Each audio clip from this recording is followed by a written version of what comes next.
Hey guys, tonight we're heading somewhere so cold your eyelashes might freeze before your coffee does. Welcome to the snowbound marches of the Viking world, a place where the wind cuts sharper than a sword, and even the seagulls sound like they've given up on life. You probably won't survive this, but that's half the fun of imagining it. So before you get comfortable, take a moment to like the video and subscribe, but only if you genuinely enjoy what I do here. And while you're at it, drop a comment with where you're listening from and what time it is there. I love seeing the map light up across time zones. Now, dim the lights, maybe turn on a fan for that soft background hum, and let's ease into tonight's journey together. You open your eyes to a horizon made entirely of white and gray, as if someone drained the color out of the world and left only breath and sound. The waves of the North Atlantic roll sluggishly beneath sheets of drifting ice, and your boots sink into snow that creaks like old wood. Every inhale stings, every exhale crystallizes in midair before falling back onto your fur cloak like powdered glass.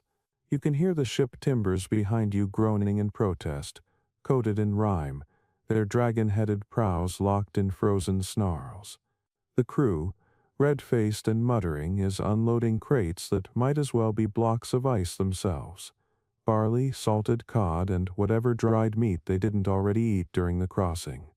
Your breath fogs thick enough to hide behind, and the smell of pine tar and wet wool reminds you that luxury for a Viking on campaign means not dying before breakfast. Somewhere nearby, a man sneezes so hard he nearly loses his beard braid, which feels like the only entertainment available at this latitude. The north isn't welcoming tonight, it never was. But you start walking inland anyway because the alternative is freezing to death in front of your friends, and nobody wants to become the next saga's comic relief. The snow underfoot hides rocks, roots, and occasionally regrettable puddles of seawater. You move carefully, learning the ancient rhythm of survival. 3 steps, 1 curse, adjust the cloak, repeat. The sagas love to make it sound heroic, as if every Viking marching through winter was humming a ballad about destiny. But really, it was probably a chorus of "Whose idea was this?" and "I can't feel my legs." Historical records suggest Norse expeditions pushed across northern routes during the early medieval centuries, testing frozen terrain for trade and conquest. But none of the manuscripts mention how much it hurt to walk through slush in seal-hide boots. One mainstream fact from the annals of the Viking Age: the Norse settlements reached as far as Greenland by the late 10th century, proof that their endurance was as terrifying as it was admirable. The quirky tidbit nobody talks about: some Vikings reportedly greased their bodies with animal fat before journeys in sub-zero weather, partly for warmth, partly because it made snow slide off like butter on a skillet. Imagine that, slathering yourself in whale blubber before a hike. That's dedication, and if you're wondering whether scholars agree on why they kept pushing north despite the obvious risks, they don't. The open scholarly debate continues. Were they exploring out of necessity, curiosity, or just a collective case of stubbornness that no therapist could ever fix? The sky hangs low and heavy, a dull pewter dome that reflects no sun and offers no mercy. You can almost hear it pressing down, muting the crunch of boots and the clatter of axes strapped to belts. The air smells faintly of salt and pine smoke, a paradox since there are no trees in sight, but somehow every breeze carries memory from a forest hundreds of miles away. A raven circles above, black as a brushstroke on a blank canvas, its caw slicing through the wind. Superstitious you might be, because even now you remember the Old Norse belief that Odin's ravens, Hugin and Munin, traveled the world to bring back thoughts and memories. This one feels more like it's judging your frostbitten nose. The irony of the Viking image, the fierce conqueror wrapped in furs, sailing through blizzards, comes alive when you realize half their time was spent trying not to die from exposure. Archaeologists have found traces of charred wood, burned animal bones, and compacted soot layers in old campgrounds that suggest they built quick shelters on the march, huddling in groups around smoky fires that barely burned hot enough to toast their fingers. You picture them, faces lit orange and gold, the sound of crackling wood mixing with laughter and coughing, a mix of pride and despair swirling in the cold air. The longer you walk, the more the snow becomes your soundtrack.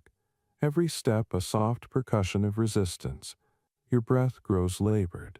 Your hands, even under fur mittens, begin to stiffen. The worst part isn't the cold. It's the silence that comes with it. Like the world forgot how to make noise.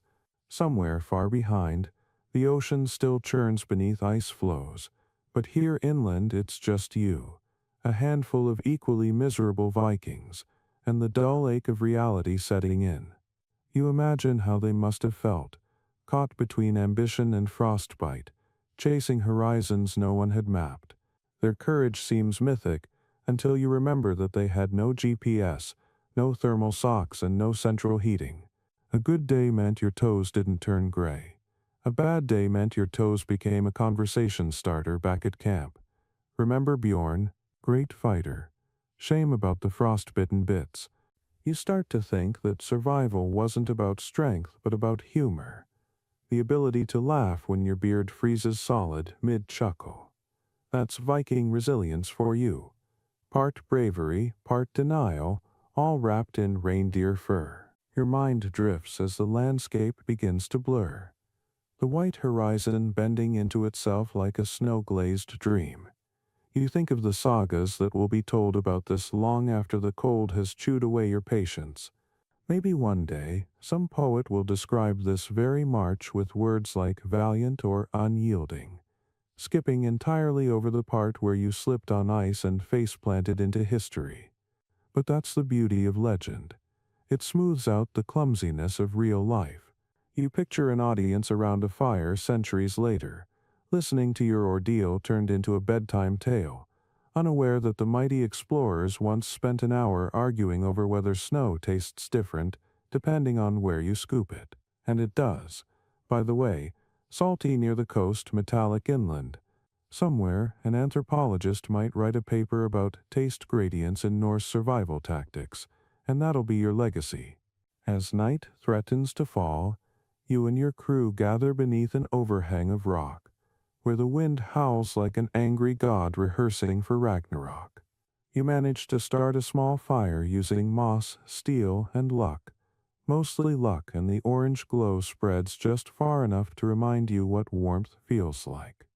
Steam rises from damp cloaks. The conversation circles around trivial comforts. Dry boots, fewer blisters, maybe a warm meal if fate feels generous. You can't help but smile at the thought of how the human brain can adapt. Danger becomes background noise, and the mind fixates on soup. The fire pops, sparks leap upward, and one man starts telling a story about a frost giant who once tried to eat his own beard for warmth. You all laugh, half from the joke, half from relief that your tongues still move. In moments like this, survival feels like shared absurdity, a reminder that endurance isn't noble, it's necessary. Outside, the storm calms slightly, and moonlight spills across the snow in a silver wash. You step away from the group for a moment, just to feel the stillness. The air hums with a cold so pure it almost sounds alive. Somewhere deep inside you, a strange peace settles, the kind that comes from realizing you are completely at the mercy of nature and somehow okay with it. You're part of the same frozen rhythm that guided countless Vikings before you. The crunch of boots, the hiss of breath, the thud of heartbeats in sync with the land. This moment, this balance between awe and exhaustion, is what they meant by endurance. You take one more deep breath, the kind that stings all the way down, and you can almost believe you hear the whispers of those long-dead explorers urging you onward. After all, to walk through snow this deep is to walk through history itself. And as you turn back toward the flicker of the fire, the frost catches in your beard like glitter, proof that even the cold can't stop you from shining. Just a little in the dark. You wake up stiff as a frozen plank. your back protesting against the hard ground while your breath curls upward in thin ribbons that vanish before they reach the cave ceiling. The fire from last night has reduced itself to a small patch of orange memory, more smoke than heat, and everyone around you looks like a collection of badly wrapped mummies made of fur, leather, and regret. You're starting to understand why the sagas never spent too much time describing mornings. You sit up, stretch, and immediately regret it because your joints crack loud enough to echo off the stone walls. This, you realize, is the true warmth problem. Not just staying warm once, but staying warm again and again. Every time the fire dies, the wind changes, or someone sneezes in your direction. The Vikings might have been masters of navigation, battle, and poetry, but when it came to heat management, they were basically cavemen with better marketing. Historical sources do confirm that wool was their best friend. Layer upon layer of scratchy miracle fibers spun from sheep that, ironically, looked warmer than the people shearing them. Beneath that, linen tunics. Over that, fur or hide cloaks, often smelling like a combination of wet dog and confidence. One mainstream fact about Viking survival: excavations of Norse burials in Greenland revealed garments with double linings, inner wool, outer skin, showing they knew layering long before it became a Swedish catalog lifestyle. The quirky tidbit: some Norsemen filled their boots with hay for insulation, a sort of prehistoric sock experiment that apparently worked well enough to become tradition. The open scholarly debate is about how far this innovation went. Were hay-filled boots a local Greenland trick, or a widespread Viking hack for miserable toes? Scholars can't agree, but either way, you're thankful for whatever genius stuffed grass in their shoes first. Outside, dawn limps over the mountains, pale and hesitant, the kind of light that feels more like a rumor than a sunrise. The world is still locked in ice, a gleaming silver desert with no horizon, no mercy, and definitely no central heating. You step outside your shelter, your breath immediately turning to frost confetti. The snow beneath your feet crunches in slow rhythm, and your fingers curl instinctively toward the warmth of your body. You glance around. The rest of your crew is stirring, muttering in various tones of morning despair. Someone's trying to coax the fire back to life, blowing softly into the embers like a nervous lover. Another is chewing on a piece of frozen bread, which sounds like he's gnawing a rock. Breakfast of champions. You can almost hear his teeth filing for early retirement. The air bites, the snow reflects, and you're starting to see why the Vikings treated warmth as both science and religion. Fire wasn't just comfort, it was survival. Mood and morale all at once. Without it, you didn't just freeze, you lost hope. And hope, it turns out, burns hotter than any log. You walk toward the edge of camp, pulling your cloak tighter. The wind slides in, quick and cold as a knife, finding every gap in your armor. You remember reading somewhere that Viking hearths weren't just for cooking but for living. Entire families and warriors huddled around one flame, their hierarchy literally based on how close you sat to the center. The favored ones near the middle got the toastiest spots. Newcomers, unlucky servants, or anyone who told bad jokes ended up on the drafty edge. It's a little like modern office politics, just with more frostbite.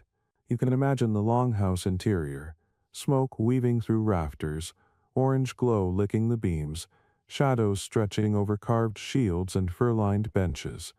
The scent of resin and ash mixing with the stew bubbling in a pot, hung from an iron hook. You'd almost call it cozy if it weren't for the coughing and constant smoke inhalation. Archaeologists still argue about ventilation. Some say early longhouses had smoke holes in the roof. Others say they relied on sheer stubbornness and open doors. Either way, warmth came with a side of carbon monoxide.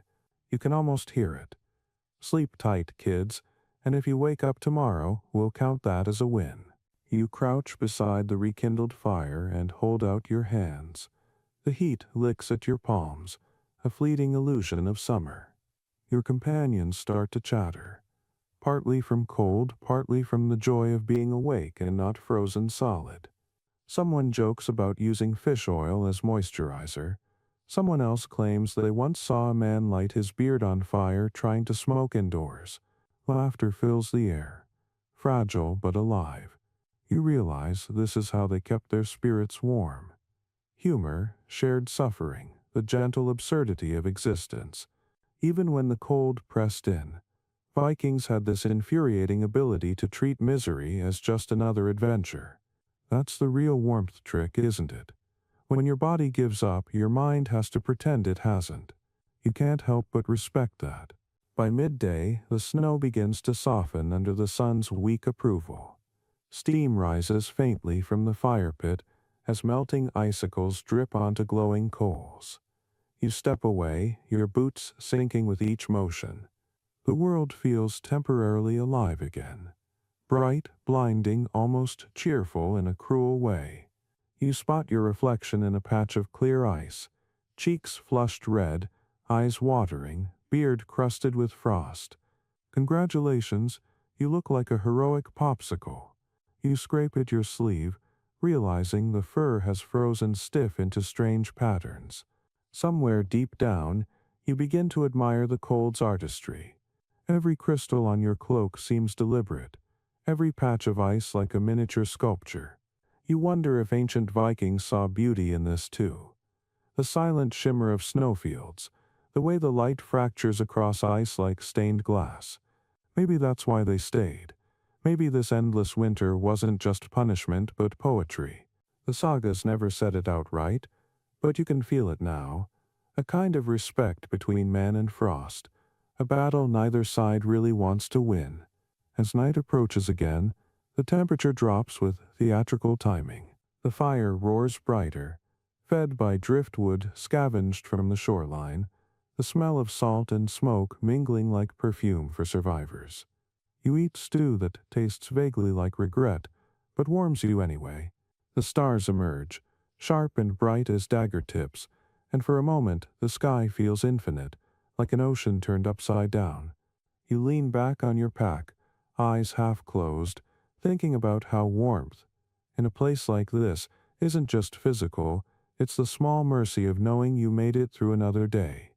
Tomorrow will be colder, probably harder, maybe even funnier in that why are we doing this kind of way. But tonight, under the aurora that ripples faintly on the horizon like a living curtain, you can almost believe the cold is temporary, the world forgiving.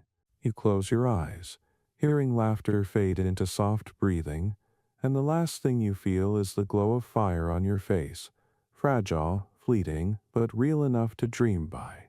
You wake before dawn, nose numb, tongue glued to the roof of your mouth, and the first thought that crosses your mind is that you would trade half your rations for a glass of something, anything, liquid. The snow outside looks soft and inviting, like the North's cruelest illusion of comfort, and you think, fine, maybe just a handful. You scoop some up, shove it into your mouth, and instantly regret it. Your brain freezes so fast it feels like Loki himself jammed an icicle through your skull. You choke, cough, and look around to see if anyone noticed your brilliant scientific experiment. Vikings knew this pain well. One mainstream fact we know from sagas and archaeological reconstructions is that Norse travelers boiled water whenever possible, melting snow only in cooking pots or iron cauldrons instead of eating it raw. Drinking snow directly not only dropped your body temperature dangerously fast but also dehydrated you.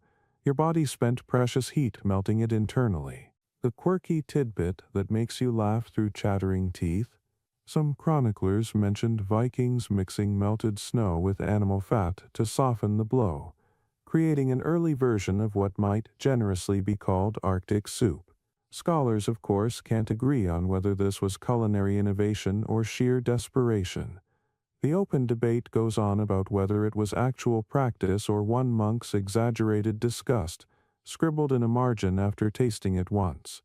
Either way, you make a note to stick with fire-melted water from now on. Hydration shouldn't feel like divine punishment. As the camp stirs, you notice everyone else performing similar experiments with varying degrees of regret. One man crunches snow between his teeth with heroic defiance. Another pretends he meant to do that and claims it builds character. You want to tell him character is overrated when your jaw hurts this much. The cold seeps into everything. Your clothes, your beard, your soul, and somehow it makes every sound sharper. You can hear the distant groan of ice shifting on the frozen sea, the soft thump of boots packing snow, the rhythmic breathing of warriors waking to another day of pretending this is normal. The fire crackles as someone feeds it the last good chunk of driftwood, and for a fleeting second the orange light paints everyone's faces in something like warmth. Then the wind changes direction, and you all look like frostbitten ghosts again. You think about water, the stuff you never appreciated back home. Vikings couldn't just dip a bucket into a stream in winter. Half the time, streams were frozen solid, or buried under snow thick enough to hide a moose.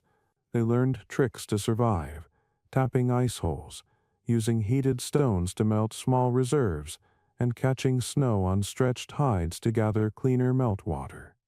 You join the effort, carving a shallow pit with your axe and lining it with a piece of cloth. A few minutes later, you've collected enough to fill a horn cup.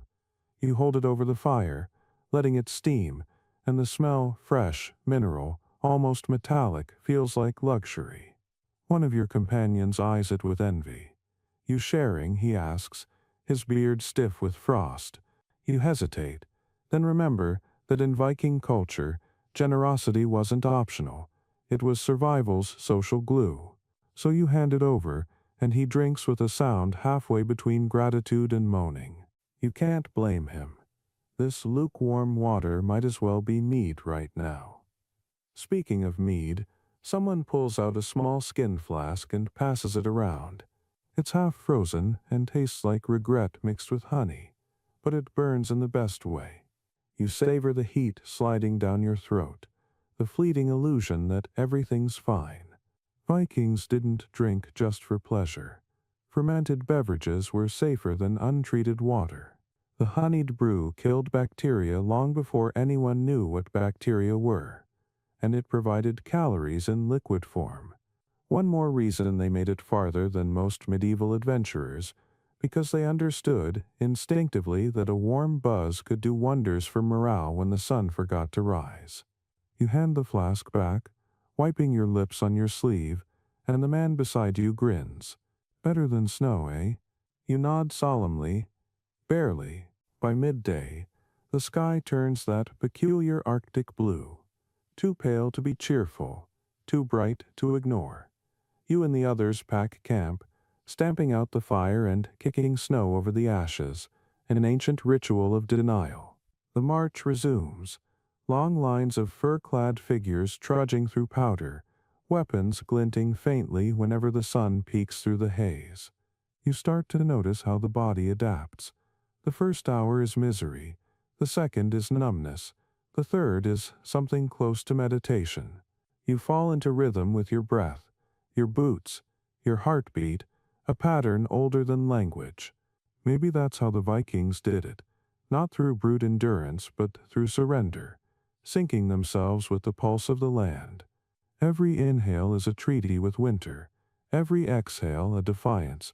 You remember reading that some Norse travelers melted snow inside animal stomachs, tied shut at the ends, a grotesque but clever method to keep water liquid for longer.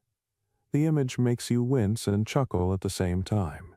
History is full of people doing whatever it takes to not die, and the Vikings were simply more creative about it.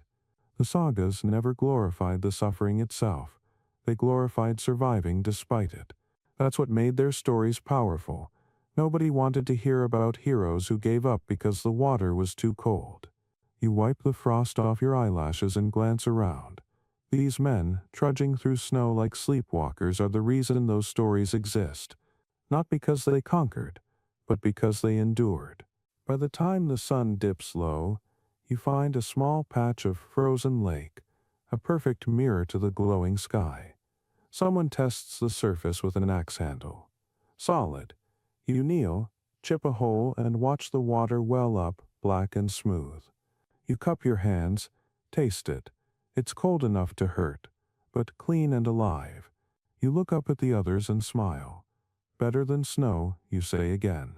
They nod in agreement, lifting their cups in mock ceremony. And for a moment in this frozen emptiness, you share something sacred, the simple, ridiculous joy of having water that doesn't bite back. You warm your hands by the new fire, and as darkness creeps in, the steam from the pot curls upward like smoke signals to the gods. Maybe they're watching. Maybe they're laughing. Either way, you drink deep, because staying alive out here isn't about glory. It's about learning not to eat snow twice. You wake to the smell of something that might be breakfast or might be an early sign of surrender. It's bubbling in an iron pot over the fire, a color somewhere between despair and beige, and the cook, if you can call him that, gives you a hopeful look that says, "Please pretend this is edible." You kneel closer, letting the heat hit your face, and sniff. It's complicated. Fish, oats, maybe onions, possibly regret. Whatever it is, your stomach growls like an old war horn. Hunger is the great equalizer. Out here, anything warm becomes a delicacy. Vikings knew this intimately. The sagas are full of heroes who could fight all day on a few spoonfuls of porridge. One mainstream historical fact: Viking winter rations typically included dried fish, barley mush, butter, smoked lamb, and an alarming amount of ale. The quirky tidbit that rarely makes the textbooks: they sometimes added crushed bones to stews for calcium and thickness, because why waste good skeleton? The open scholarly debate revolves around whether Vikings truly enjoyed such meals or simply endured them. There's no definitive proof they had a sense of taste left by February. But you, sitting here in this frozen camp, ladle in hand, are about to test that theory firsthand. The first spoonful nearly burns your tongue. The second one makes you question your life choices.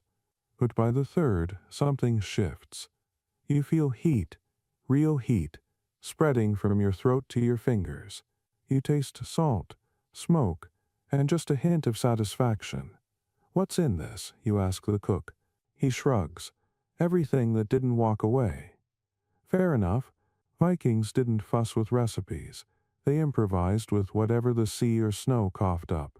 Dried cod, seal fat, wild herbs, fermented milk, all fair game. Somewhere out there in some longhouse a poet probably called it the flavor of survival. And it stuck. You eat in silence, spoon scraping the pot as the wind howls outside. Every bite reminds you that civilization is just a warm meal away from extinction. When the stew's gone, someone uncorks a skin of mead, and instantly morale improves by about 600%. The sweet, heady smell cuts through the cold like sunlight through fog. Vikings treated mead as more than alcohol. It was communion, celebration, medicine, and sometimes currency. A mainstream fact again. Honey wine was so central to Norse life that the word bjugurvin, bent wine, appears in sagas describing its potency. The quirky part: in some regions they spiced it with herbs like bog myrtle or juniper, giving it a flavor profile somewhere between pine tree and regret. The scholarly debate that never dies. How strong was Viking mead really? Some claim it was as mild as modern beer. Others argue it was practically flammable. You sip and decide the answer doesn't matter. It's enough to make your ears tingle and your worries evaporate into thin, honey-scented air. Around you, the crew loosens up. Someone sings a verse from an old saga, badly. Someone else drums on his shield with a spoon. You lean back, full belly, warm fire, buzzed brain, and for a brief moment life feels suspiciously good. The snow outside glows faintly under moonlight. The wind softens, and laughter ripples through the group like a long-forgotten summer breeze. You imagine the ancient feasts. This echoes the Yule celebrations in longhouses where roasted boar and ale overflowed, where chieftains toasted Odin with greasy hands and full hearts. Sure, this version has fewer boars and more mystery stew, but the spirit's the same. The difference between a royal feast and a frostbitten dinner by the fire? Mostly marketing. As the night deepens, you realize how vital food is not just for survival, but for sanity. The Vikings understood this instinctively. Archaeological digs show traces of communal cooking pits and massive cauldrons, evidence that eating together was as strategic as fighting together. Food meant unity, even when it tasted like punishment. You can picture them centuries ago, sitting in circles, swapping stories while gnawing on bones, inventing gods between bites. It's strange when you share warmth and hunger, you stop being individuals and become something collective, something primal. Maybe that's why they conquered half the known world. They practiced teamwork every mealtime. Later, after the last drops of mead are gone and the pot sits empty, you wander outside. The cold slaps you sober. Stars glitter like frost on the night's black cloak. Your breath curls upward in slow spirals, and your stomach hums with borrowed courage. You think about how survival out here depends less on heroism and more on logistics. Eat, drink, laugh, repeat. Glory might fill the sagas, but dinner fills the living. The snow creaks under your boots, the sea groans beyond the ice, and for once you don't shiver. You're fed, alive, and just tipsy enough to think this frozen hell might actually be beautiful. You glance back at the fire flickering through the tent flap and smile. In the end, might, mush, and mystery stew might not sound poetic, but it's proof that sometimes staying alive just means finding warmth in whatever the gods left lying around. The next morning greets you with that special kind of cold that seems to have opinions about your life choices. The sky is a dull gray bruise. The wind hums like a broken horn through the pine stumps. The fire from last night has died, leaving behind a crater of black snow, and you realize with an almost spiritual dread that you'll have to start another one. You look around. No lighters, no matches, no mercy. The Vikings, of course, didn't have it easier. They mastered the ancient, frustrating, and occasionally finger-burning art of fire-making, using flint, steel, and a sense of humor darker than soot. One mainstream historical fact: Viking travelers carried small fire kits, often made from animal hide, containing flint stones, iron pyrite, and dried fungus, usually amadou, a spongy material from birch or hoof fungus that caught sparks like gossip in a village. The quirky tidbit that still impresses modern bushcrafters: some Norsemen soaked their fungus tinder in urine or salt water, believing it helped it smolder longer. The scholarly debate that follows, because yes, there's always one, is whether that technique was practical chemistry or just an early example of men overcomplicating simple tasks. Either way, it worked. You unfortunately do not have any urine-soaked fungus at hand, but you have optimism, and that's almost as combustible. You crouch by the remains of last night's fire pit, scraping frost away until the blackened coals emerge like buried treasure. You place a handful of dry moss and shavings from your axe handle on top, because improvisation is the mother of survival. One of your companions hands you a chunk of flint, its edges glinting sharply. "Go on," he says. "Make sparks, hero." You strike once. Nothing. Twice. A faint crack. A spray of orange that dies instantly. Third time, your glove catches a spark, which feels promising until it doesn't. After some muffled swearing and a near-career change to ice sculpture, you finally coax a tiny ember to life. It glows faintly, fragile as hope, a single red eye blinking in the snow. You bend down, cup your hands and blow gently, feeling your breath turn the ember into a whisper of flame. The others cheer softly, like witnesses to a miracle. You grin, partly out of pride, partly because your eyebrows are still intact. It's humbling. Really how much effort it takes to make something humans have supposedly mastered for tens of thousands of years.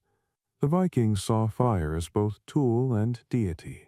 In sagas, fire is described as elder, a living force that demands respect. It warms, it cooks, it guards, and if you're careless, it punishes. You start to understand why they built entire rituals around tending flames. Some Norse families even carried coals from their hearths when moving homes, symbolically bringing their ancestors' warmth with them. It wasn't just heat, it was identity. You watch your new flame grow, spreading through moss and splinters, hissing as it devours snowflakes that dare fall too close. The orange light paints everyone's faces in motion, flickering between exhaustion and relief. For a moment you think, this is civilization distilled to its smallest form, a handful of people gathered around defiance. Once the fire's stable, breakfast becomes possible again. Flatbread reheated on stones, dried fish that crackles in the pan, a cup of lukewarm water that feels like a luxury drink at this latitude. You sip slowly, eyes half closed, and let your thoughts wander. The wind outside howls like a restless god, but here by the flames you've carved out a pocket of control. You think about how every Viking expedition must have started like this. People huddled against impossible odds, coaxing warmth out of nothing. No matter how far they sailed or how many kingdoms they raided, they all came back to the same thing: fire, friends, and food that smelled faintly of smoke and ambition. Midday arrives, and with it, that deceptive glint of sunlight that tricks your brain into thinking you're not freezing. The fire keeps popping, each spark leaping upward like a story trying to escape. You add more wood, watching the flames twist and curl. The others start telling tales, half truth, half entertainment. Someone swears they once lit a fire in a blizzard using only a sword and anger. Another insists his grandmother could spark flame by glaring at kindling.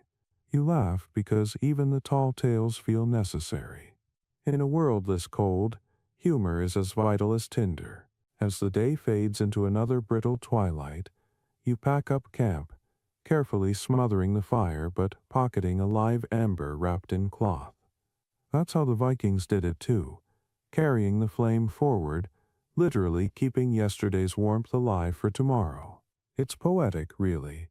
Proof that survival isn't about brute force but about continuity, the ability to keep small things burning against big odds. You tuck the ember into your pouch and glance once more at the smoky crater left behind. The wind will erase it by morning, but you'll remember the hiss of snow, the flicker of orange, the simple miracle of making light from stone. And as you march on through the endless white, you can't help but feel a tiny flicker of pride, burning quietly in your chest. By the time dawn scrapes its pale fingernails across the horizon, every man in camp looks like he's been lightly frosted by a vindictive baker. Beards have turned into icicle chandeliers, each one stiff and glittering, clinking faintly whenever someone laughs, which isn't often. You reach up to touch your own, and realize it's frozen solid, stuck somewhere between pride and paralysis. You could probably use it as a weapon. The Vikings, of course, took their beards seriously. A mainstream historical fact. Grooming was practically a civic duty in Norse culture. Archaeological finds include combs, tweezers, and ear picks carved from bone and antler, suggesting that even amid conquest and cold, self-care was alive and well. The quirky tidbit buried in those same records? Some warriors allegedly rubbed animal fat into their hair to keep it pliable in freezing weather. Essentially the world's first beard conditioner. The scholarly debate that follows is almost comical. Did they do it for hygiene, aesthetics, or intimidation? Scholars can't agree. You like to imagine all three. After all, nothing says fear me like a man whose beard could double as a survival tool. You stand near the fire, trying to thaw without singeing, and the smell of singed hair wafts by anyway. Someone leaned too close, and now the air carries the faint aroma of cooked ambition. The rest of the crew bursts out laughing, the kind that shakes snow loose from their shoulders. Even in the bitterest cold, laughter sticks around. It's the only thing that doesn't freeze. You scrape a bit of ice from your mustache, chew on it absent-mindedly, and think about how much of Viking identity was tied to the face.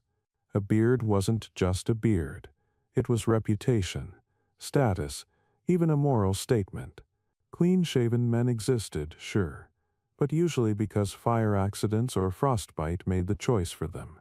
You imagine the Norsemen returning from raids, sea-tangled hair wild, beards glinting with salt spray, walking propaganda for survival and defiance.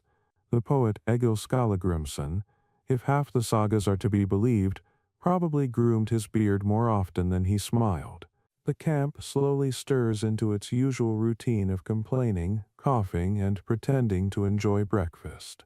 Someone braids his beard with bits of leather cord, both decoration and practicality, keeping it from freezing to his cloak. Another dips his comb into a cup of melted snow, shaking his head when the water instantly refreezes. You try not to laugh, but the absurdity wins. Why even bother, you ask? He shrugs. If I'm going to freeze, I'll freeze looking good. There's something admirable about that logic. The Vikings had this strange relationship with vanity.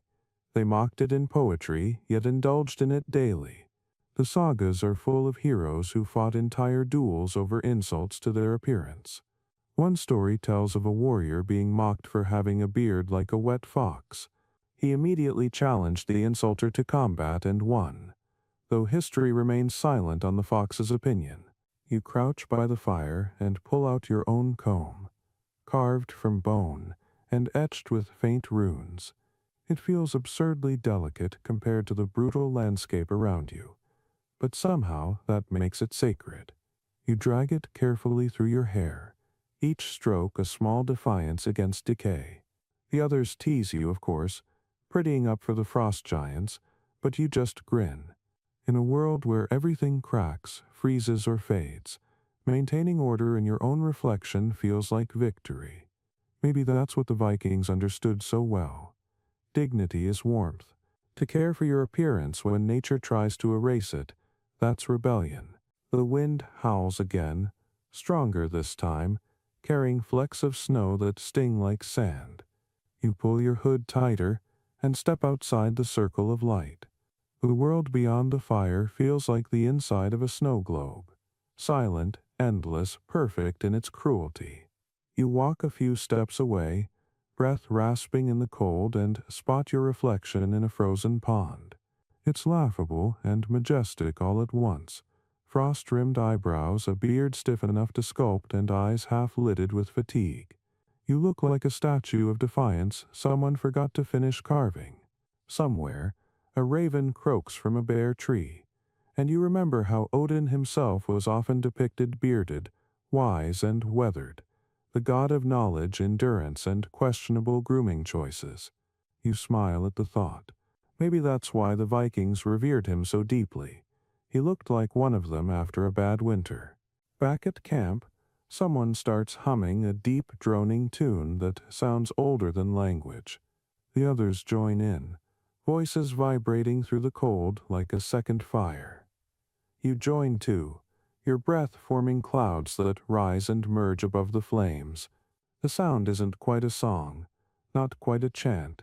It's something in between, something that feels like belonging. The fire crackles louder, and for a few moments even the wind listens.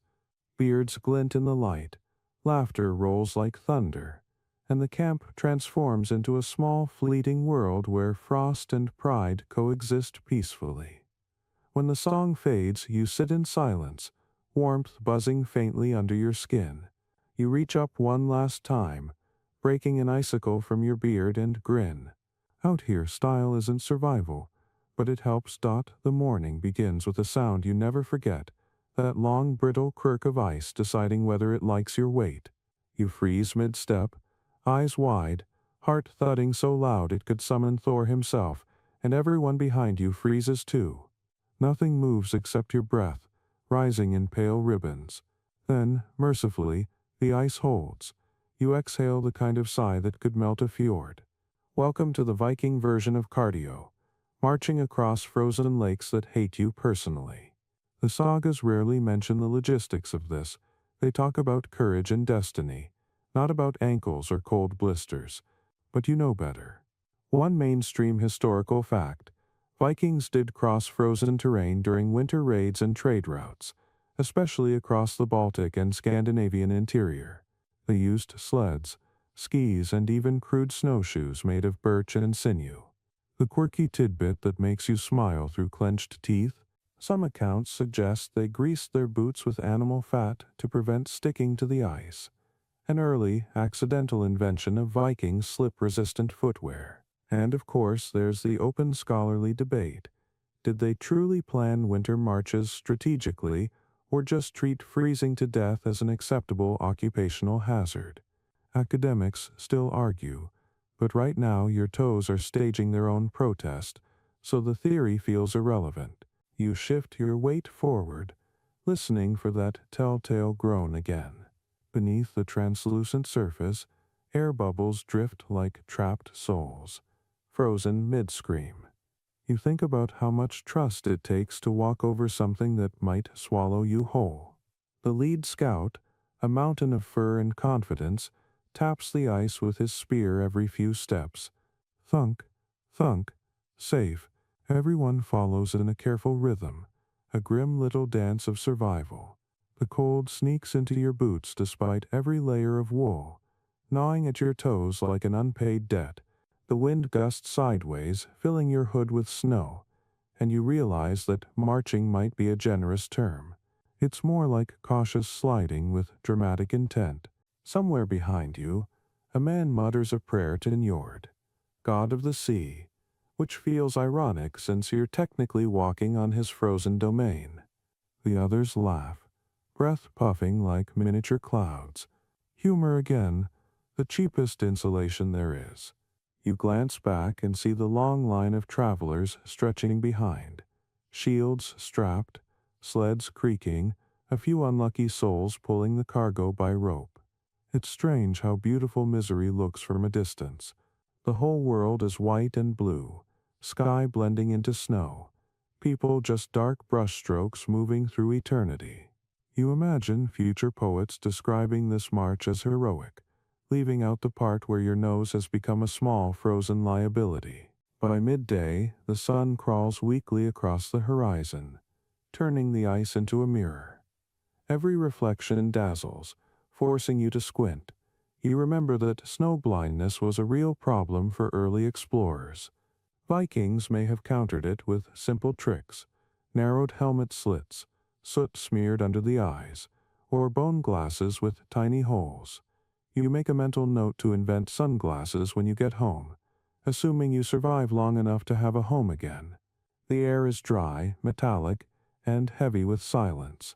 Every crunch of boot echoes into forever. You start counting steps just to stay sane. Around step 600, you realize your brain has gone into a trance. The rhythm of walking, the steady creak of ice, the hiss of wind, it all blends into something hypnotic. Maybe this is what the Vikings meant when they spoke of being one with the land. Or maybe it's just mild frostbite hallucination. Hard to say. When the ice finally ends, you step onto solid snow and nearly collapse from relief.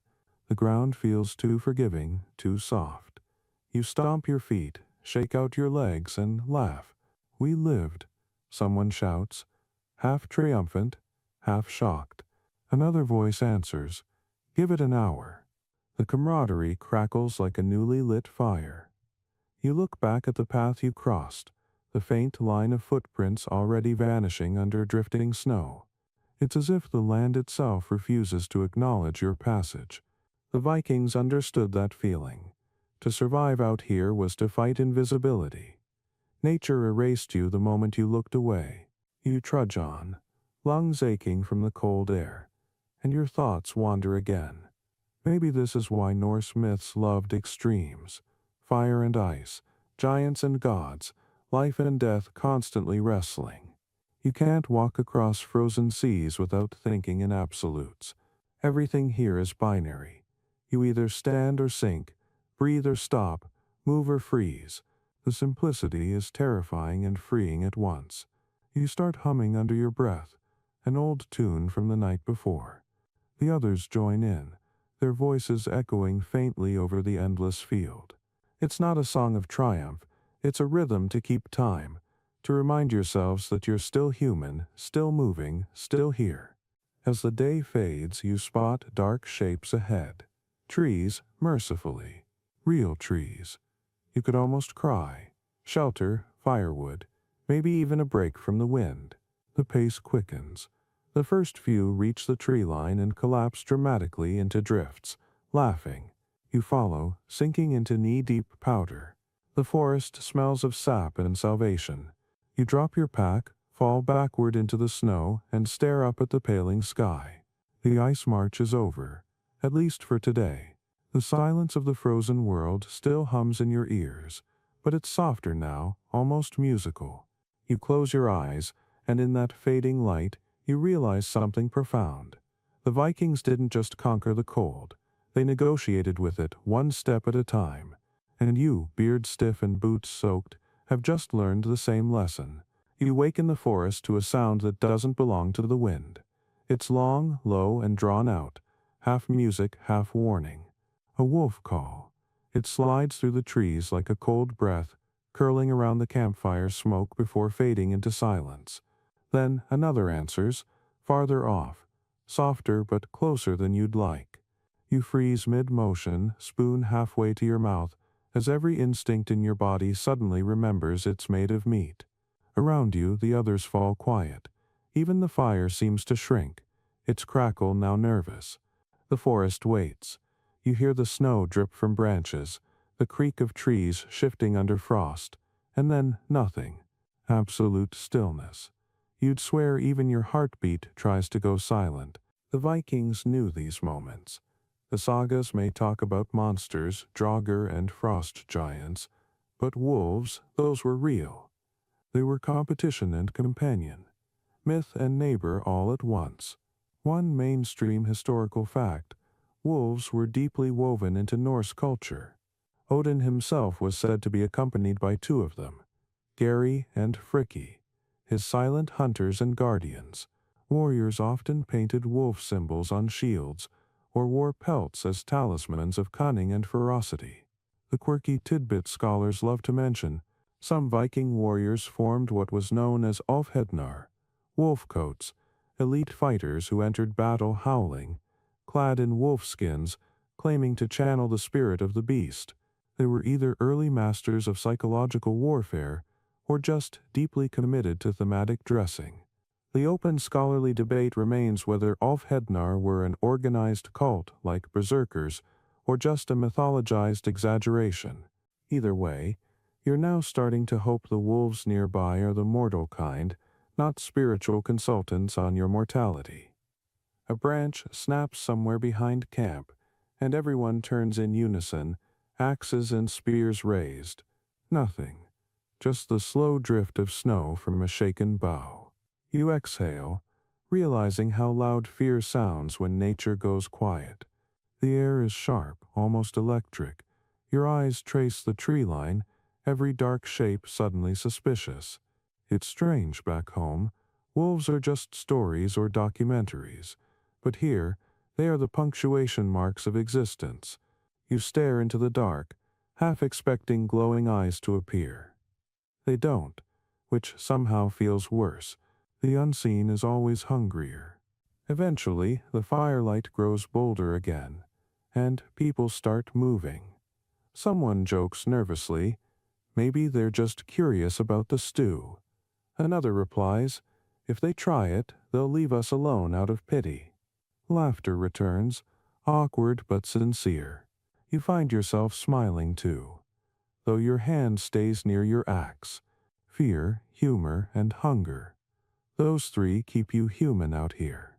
You throw another log onto the fire, sparks leaping upward like startled birds. The warmth spreads, but your ears stay tuned to the woods. The Vikings had this instinct down to an art, knowing when to rest and when to listen. You can almost hear some ancient voice whisper, if you hear one howl, you are safe. If you hear none, you are not. Comforting thought, isn't it? Later, when you venture beyond the camp to gather kindling, the forest feels alive in that eerie, sentient way it gets at dusk. Every tree seems to breathe. Every shadow flickers as if deciding whether to move. The snow beneath your boots muffles your steps to a ghostly hush. You crouch to pick up a branch and notice tracks nearby. Pause. Large ones pressed deep into the powder. They're fresh. You stand still, scanning the tree line, but the woods only answer with silence. For a moment you feel it, the ancient pulse that must have driven those Ulfethnar, the line between hunter and hunted blurring until it disappears. Your heart beats louder, slower, steadier, as if syncing with the rhythm of the forest. You're not afraid anymore.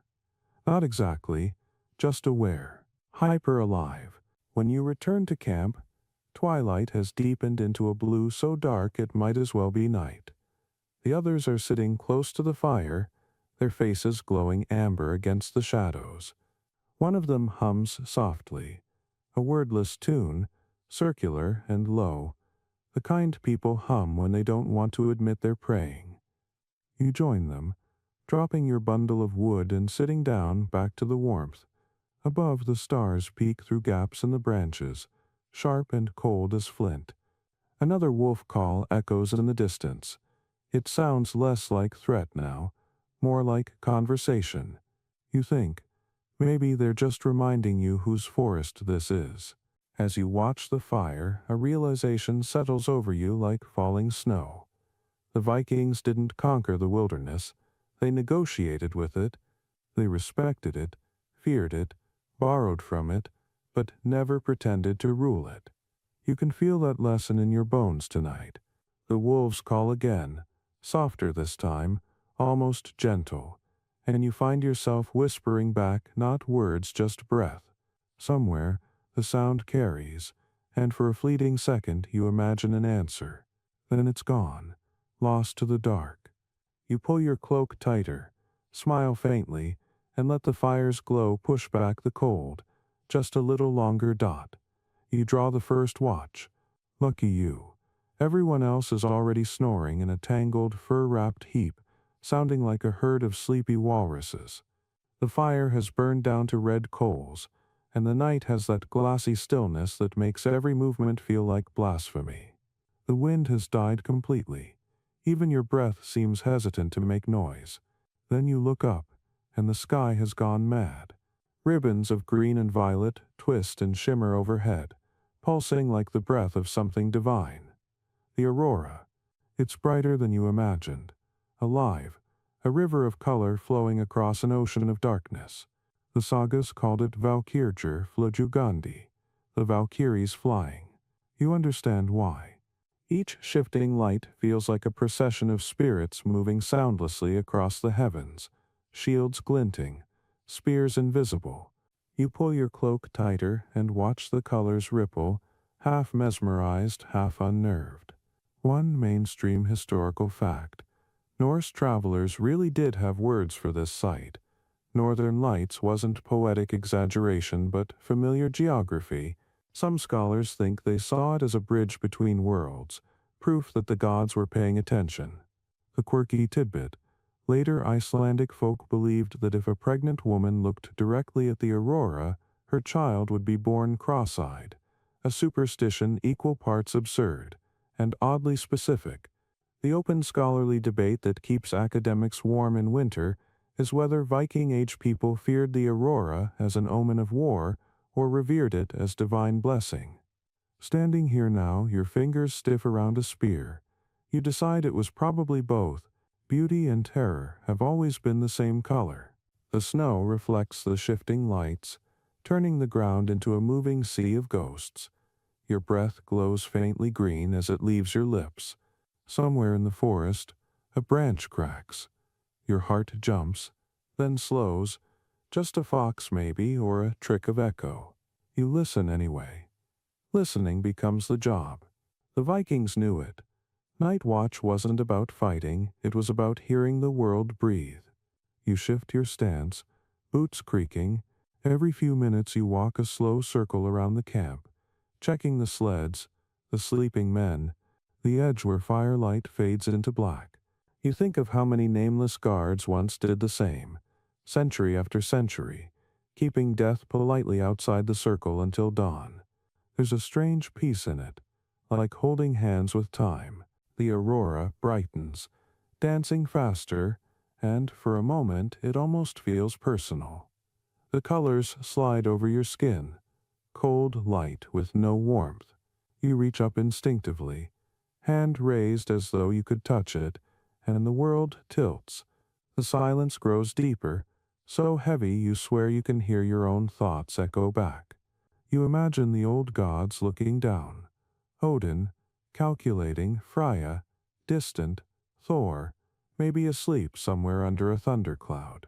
Do they still care about mortals who guard half-dead fires on forgotten marches? Or is this just nature showing off, reminding you that belief doesn't change physics? You chuckle softly to yourself, the kind of laugh that fogs the air but doesn't quite leave the throat. Behind you, one of the men stirs and mumbles something incoherent, then goes still again. You glance at him, then back at the horizon. The northern lights have shifted to gold and crimson now, faint like a bruise spreading across the sky. You remember tales of explorers who claim to hear the aurora, soft crackling sounds like silk tearing in the wind. You listen carefully, and maybe you do hear it, faint as a whisper, weaving through the forest hush. Or maybe that's just your imagination, trying to give the gods a voice. Either way, it's hauntingly beautiful. Hours pass without warning. The cold settles into your bones, but your mind drifts somewhere warmer. Memories of hearth smoke, of longhouses filled with noise and song. You picture a mother stirring a pot, a child watching sparks from the fire, the smell of salt and wool and home. The light overhead fades slowly to gray, its brilliance dissolving into dawn's first blush. The spell breaks. You poke the fire until it wakes, orange licking up from the coals, and the first sleepy faces emerge from their furs. Someone yawns. Another curses softly about his frozen toes. You smile and stretch your stiff arms. The aurora is gone, but its afterimage lingers in your eyes, a reminder that even in this endless cold, the sky sometimes remembers to be kind. And for the briefest moment you think, if the gods are still watching, they must be smiling too. The storm doesn't arrive so much as it ambushes you. One moment the forest is still, the air brittle but clear. The next, the world collapses into white chaos. Snow whirls sideways, the wind shrieking like something ancient and personally offended. You can't see your own outstretched hand, let alone the men ahead. The blizzard punches through your cloak, bites through fur, and claws at your eyes like a living creature determined to erase you from memory. It's as if the land decided to remind you who's really in charge. The Vikings didn't exaggerate this kind of cold. It truly did try to kill them daily. One mainstream historical fact. Sagas and chronicles tell of winter campaigns where soldiers tied themselves together with rope so they wouldn't vanish into storms. The quirky tidbit that always gets buried in footnotes: some commanders carried banner poles topped with carved animal heads during marches. Not for glory, but so others could follow the shadowy outline of a beast through the whiteout. The open scholarly debate, of course, is whether those banners had any ritual meaning or were just early versions of "follow the guy holding the stick." Standing here, half blind and half frozen, you decide it doesn't matter. Practicality is religion in weather like this. The wind screams again, dragging your hood sideways. You hunch lower, clutching the pole of your own makeshift banner, a piece of fur lashed to a staff, and push forward. Every step is a negotiation between courage and frostbite. You can't tell where the sky ends or the ground begins.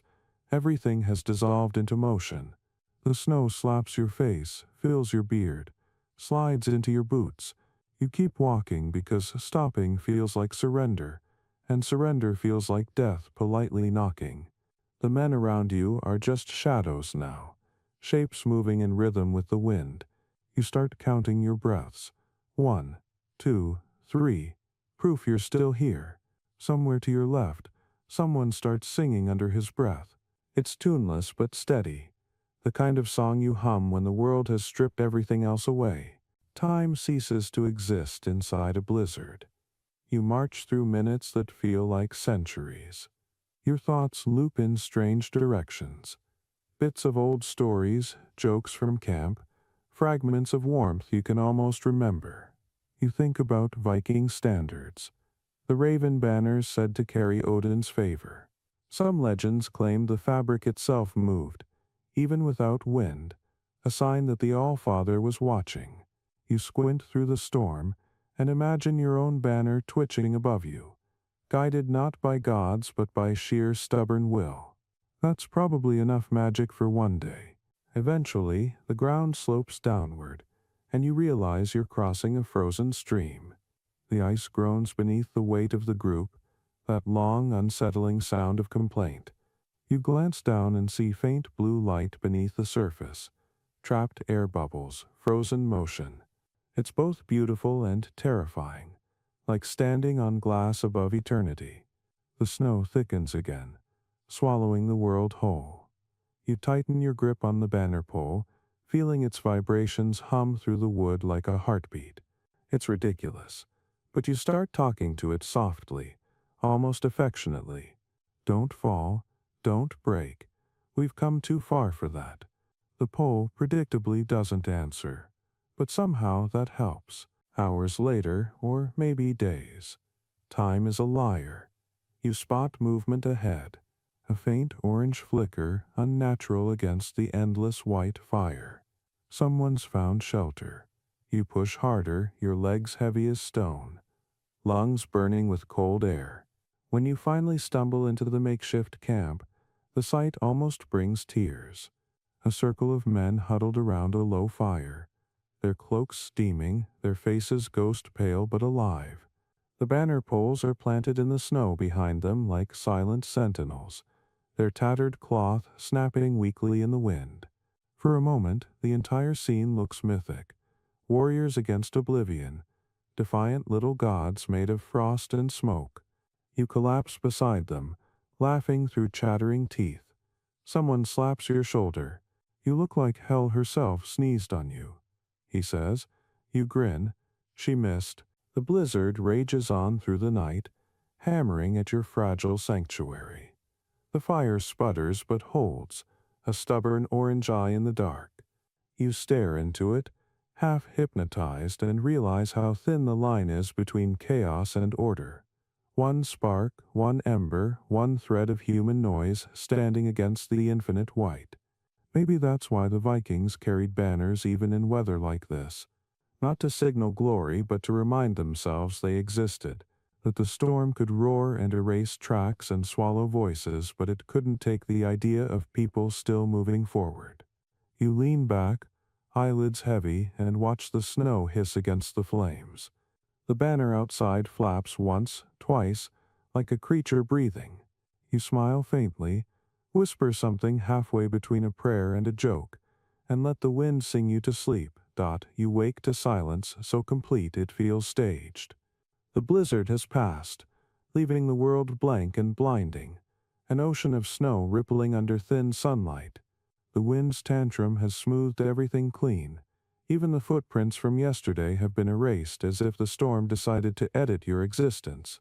You stand, stretch, and feel your joints creak like old wood. Around you, the others emerge one by one, blinking against the glare, wrapped in furs stiff with frost.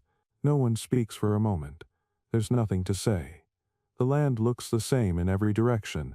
North, south, east, west, all identical shades of white arrogance. You can almost hear some ancient god chuckling. The Vikings must have known this feeling, the humbling realization that the world doesn't care where you're trying to go. One mainstream historical fact: Viking explorers navigated without compasses, using sunstones, star charts, and instinct honed from generations of coastal memory.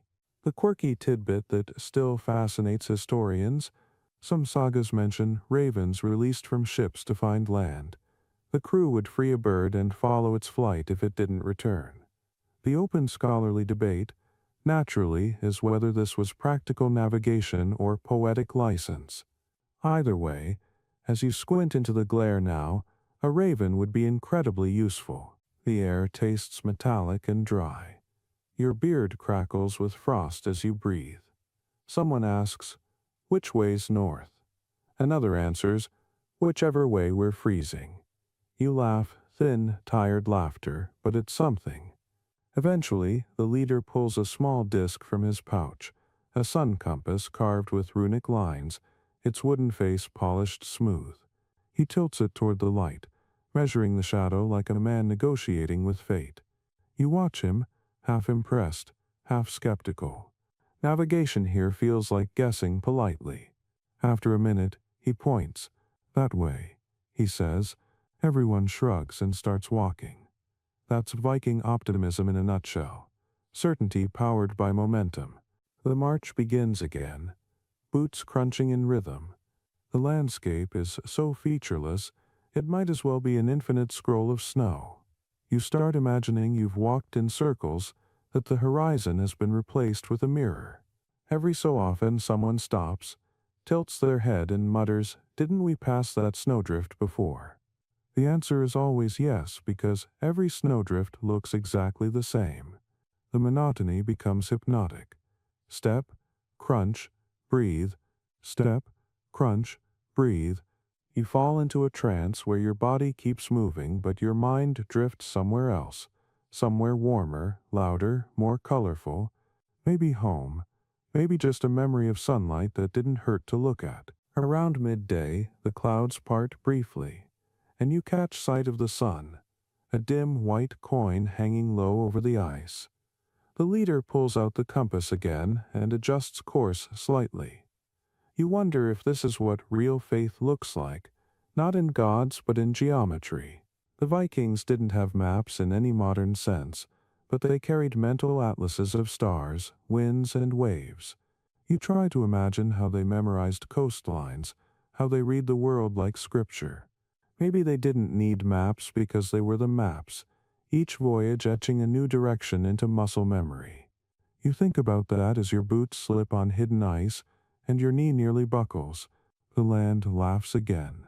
By the time the sun starts to fall, shadows stretch long and blue over the snow. You find a small ridge to camp behind. Out of the wind, the group unpacks their sleds, moving mechanically, each man a tired cog in the machinery of endurance. Someone starts the fire. Someone else checks rations. You stare out over the plain, the horizon glowing faintly pink under the dying light. It's beautiful, in a cruel sort of way.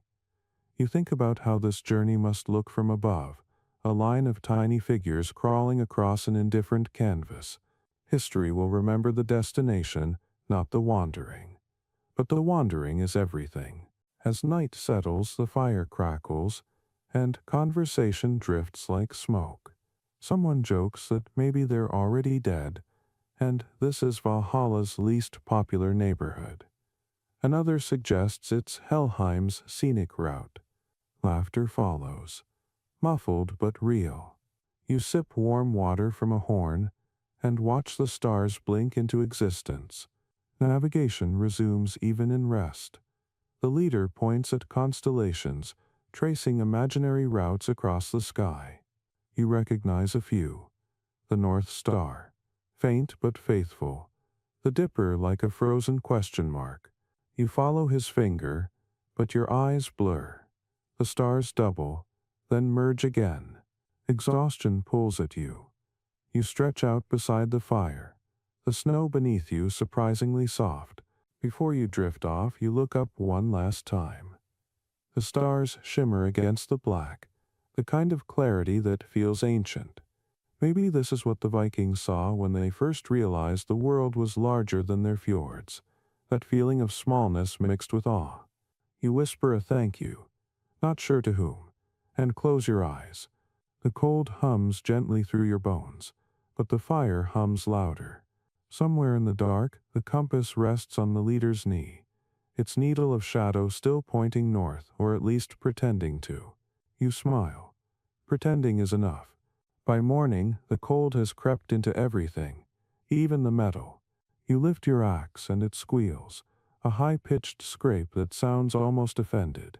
The blade's breath steams faintly in the weak sun, rimmed with frost like a silver tongue stuck to the air.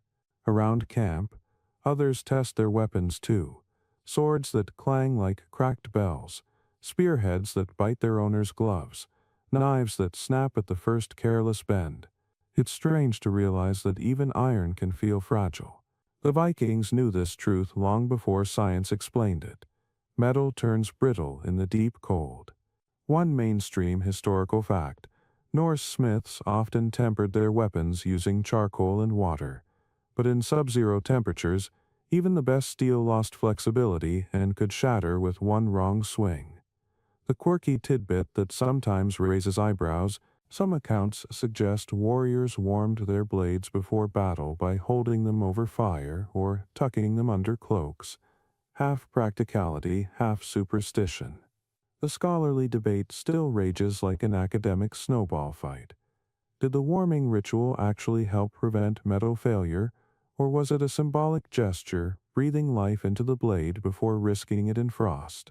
Watching the man beside you cradle his sword like a newborn before plunging it into a patch of firelight, you decide maybe it was both. You crouch by the fire, your own axe balanced across your knees. The wood handle feels alive, warmer than the metal that crowns it. The blacksmith's marks, faint runes carved near the socket, catch bits of soot and glimmer faintly. You remember the forge back home, the hammer rhythm, the hiss of quenching, sparks leaping like stars. Those sounds feel impossibly far away now, drowned under the wind's ceaseless hiss. You strike the blade against your boot, just to feel its weight, and the sound echoes through the snow, sharp and lonely. Steel is honest. It doesn't care about poetry. It only tells you whether you'll live another day. The leader calls for a quick drill, because routine keeps men sane. You groan but rise, joining the half-circle of figures tightening belts and testing grips. It's less about fighting enemies and more about keeping limbs from stiffening. The first swing cuts through air heavy as syrup. The second meets resistance, a trunk wrapped in frost, exploding into shards. The cold amplifies every sound. Each blow rings like thunder in a glass cathedral. You lose yourself in the rhythm. Lift, twist, strike, breathe. The movements warm you more than any fire. Around you, others move the same way, a choreography of survival. When the drill ends, everyone collapses in a steaming heap of laughter and exhaustion. Someone jokes, "At least the axes aren't squealing anymore." Another replies, "That's because they've frozen solid to our hands." The humor lands because it's halfway true. You pry your fingers off the handle and watch the thin sheen of ice that's formed where skin met metal. Pain prickles, but it's oddly satisfying, a mark of belonging. The Vikings, you think, measured courage, not in scars but in the small indignities endured without complaint. You flex your hands and feel the blood crawl back like reluctant soldiers. Later, as the day drags on, you march again, axe slung across your back. Every few minutes you adjust it, making sure the blade doesn't frost over. The landscape glitters cruelly. Fields of snow cut with veins of ice, each reflecting the sun like 1,000 mirrors. The glare forces your eyes to squint until the world blurs into white flame. You start imagining you're walking inside a forge, the snow the anvil, the sky the hammer. The thought makes you smile. The whole world shaping you, tempering you, hardening you into something that won't break easily. Maybe that's what these marches were for. Not conquest, but calibration. As twilight returns, the temperature drops with theatrical timing. The firelight once again paints the weapons orange, the heat drawing faint moisture from the steel. You rest your axe beside you, watching how it catches the glow, half deadly, half beautiful.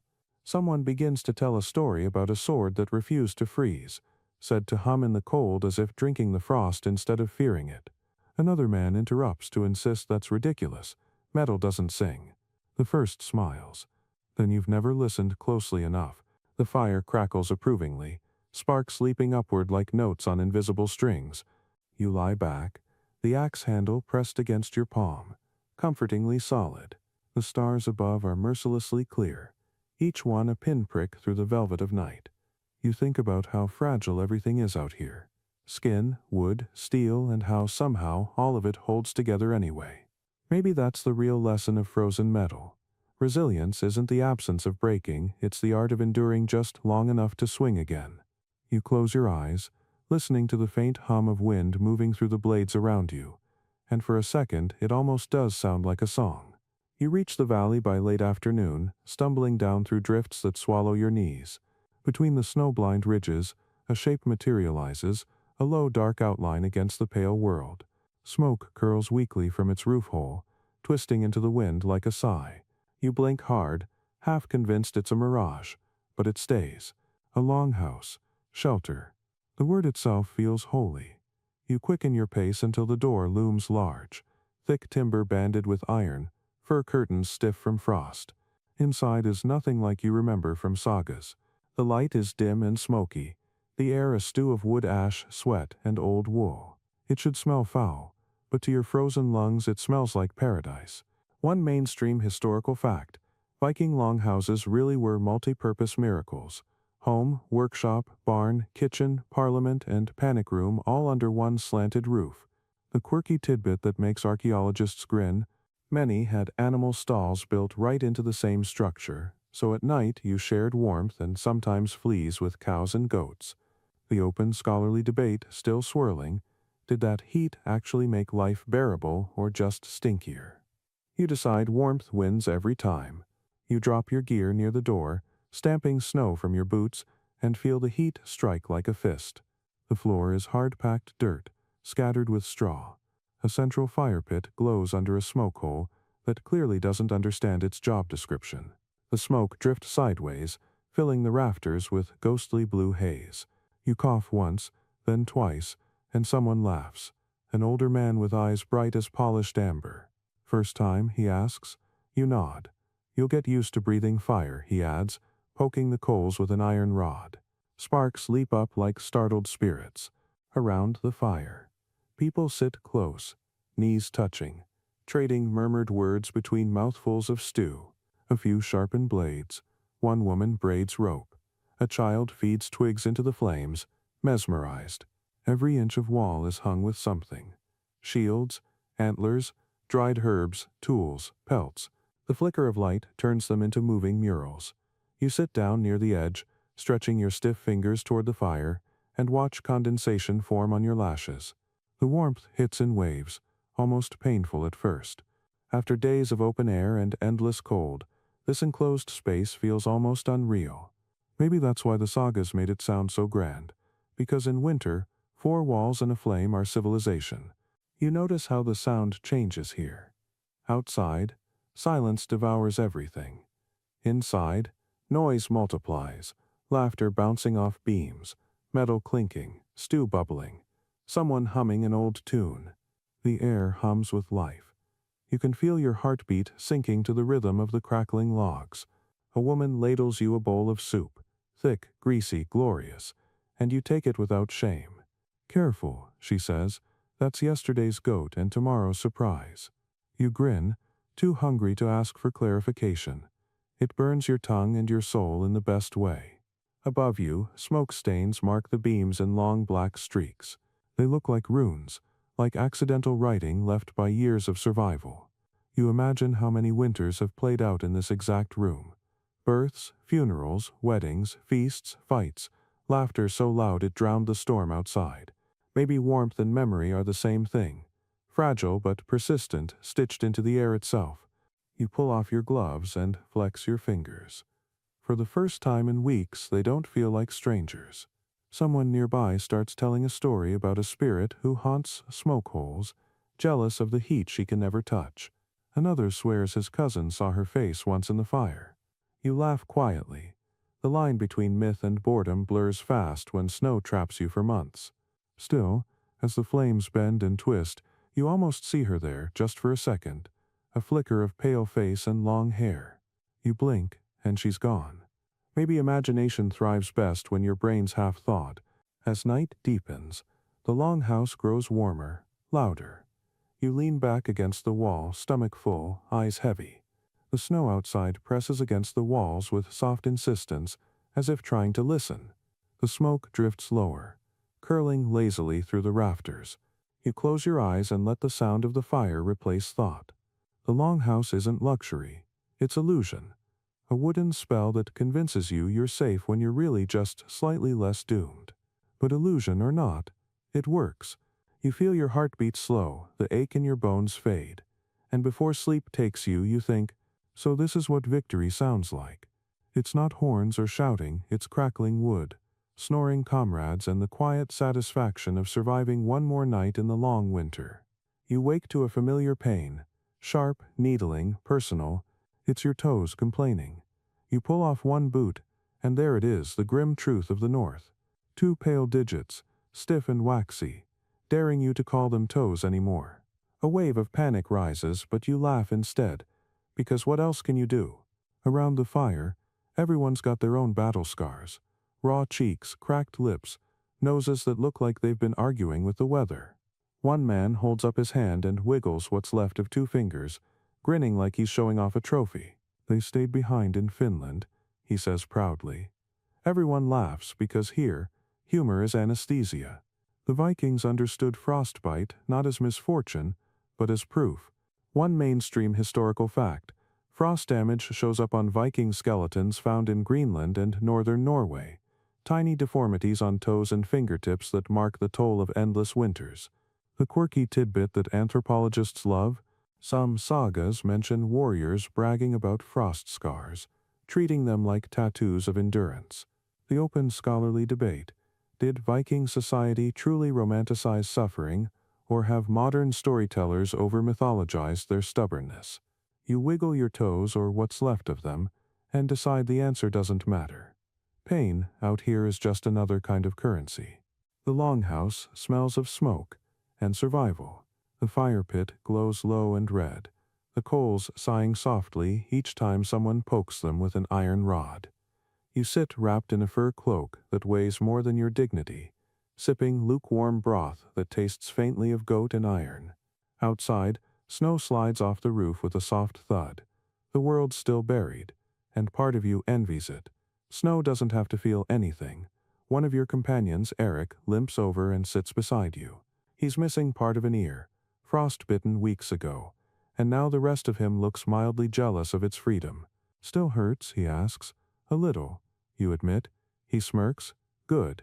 Means you're not dead yet. Comforting in its Viking way. After breakfast, you all head outside to check the sleds. The cold hits like a slap, and you hiss through your teeth. The air smells clean, sharp, ancient. Every step crunches like breaking glass. The snow reflects so brightly it burns your eyes. You look down at your boots, patched, cracked, brave, and wiggle what toes remain. They're numb, yes, but still obedient. Around you, others move with the clumsy dignity of people who've decided feeling nothing is fine as long as they're upright. One man stops to rub his hands, blows into them, and mutters something about Odin's stingy sense of humor. You grin. You'd complain too, but your lips are too dry to risk it. By midday, the pain turns to a dull throb. No longer an intruder, just a roommate you've learned to ignore.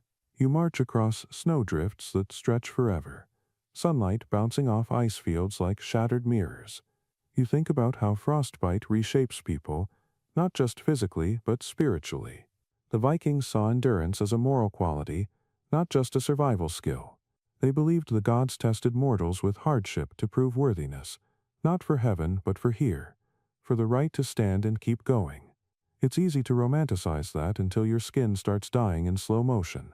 Still, the logic is seductive. If you must suffer, then let it mean something. Let every scar, every missing piece, every frozen toe say, I refuse to stop moving. By evening, the longhouse welcomes you back with its warm stink and smoky halo. You pull off your boots, flexing what remains of your feet, and a strange pride wells up. You made it another day. The frostbitten man with the missing ear pours mead for everyone, his grin unrepentant. To the parts we've lost, he says, raising his cup, and the fools who keep walking anyway. The toast earns a roar of laughter that fills the rafters.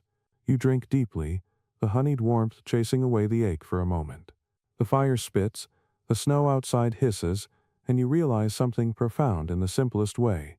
Survival here isn't about keeping everything intact. It's about choosing which parts of yourself you're willing to trade to stay alive. Later, as the laughter fades and the fire dims, you lie back against your fur bundle. Your toes still sting faintly under the blanket, a rhythm somewhere between pain and heartbeat. You stare at the roof beams blackened with centuries of smoke, and think of all the nameless survivors who must have done the same, counting what they'd lost and calling it victory. You smile faintly in the dark, whispering to no one, "If this is the price of life, it's still cheap." Then the wind outside howls again, shaking the walls, and your body answers with its own quiet defiance. Another breath, another heartbeat, another night endured. At dawn, you step outside expecting to see waves clawing against the shore, but the sea is gone. Or rather, it has stopped breathing. A frozen sheet stretches to the horizon, gleaming like polished iron under the pale sun. The wind moves across it with a low hum, carrying bits of snow that slither like restless ghosts. You walk closer, the crunch of your boots fading into the eerie stillness, and when you finally reach the edge, you realize the unimaginable has happened. The sea itself has joined the land. The Vikings saw this not as miracle or tragedy, but as invitation. When the ocean freezes, it becomes road.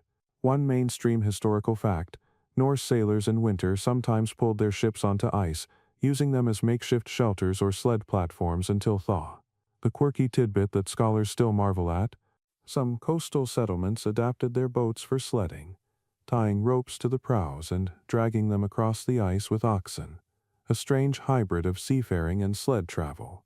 The open scholarly debate, predictably, concerns whether these ice ships were regular practice or just desperate improvisation in brutal winters. You look out across this glassy desert and decide that desperation and ingenuity are twins. The air is so sharp it could shave your thoughts. You kneel, tap the ice with your axe handle.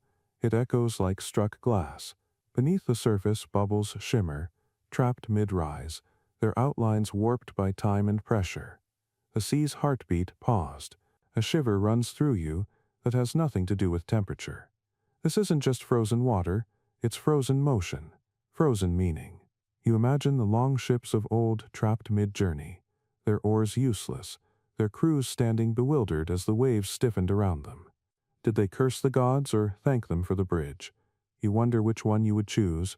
Someone behind you whistles low. "We could walk to Iceland on this." Another laughs, bitter and short. "Try it. See if the Valkyries send a ferry." Still, the temptation hangs there.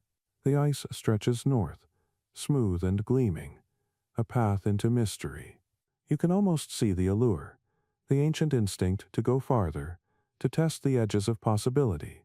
Maybe that's why the Vikings never stopped moving. The landscape itself dared them to. You spend the morning testing the surface, sliding cautiously across patches of dark blue that look treacherous. A few cracks sing beneath your boots, quick little betrayals, but the ice holds. The wind picks up, dragging loose snow across the frozen sea in long white ribbons. The sound is hypnotic, like whispers just out of reach.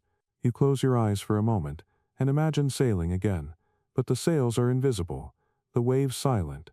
A ship without motion, a sea without life. It's both terrifying and beautiful. By midday, someone gets an idea. Always a dangerous development.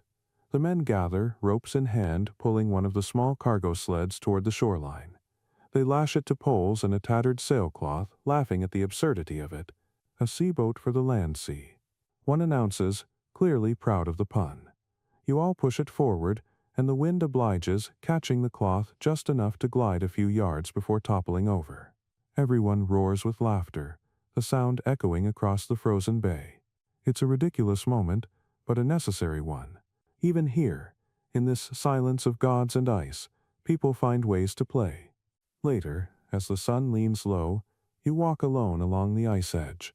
The light turns gold, sliding across the surface like spilled mead.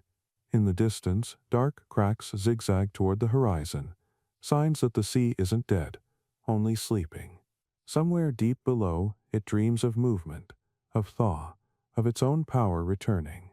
You kneel, press your palm to the cold glass and feel a faint vibration like a distant heartbeat. The sea is patient. It always comes back. You smile and whisper, "Not today, old friend." Then you stand, watching your reflection warp across the ice, a ghost of warmth in a frozen mirror. By the time you return to camp, the others are already telling stories about walking on the sea's back, as if you've accomplished something mythic. Maybe you have.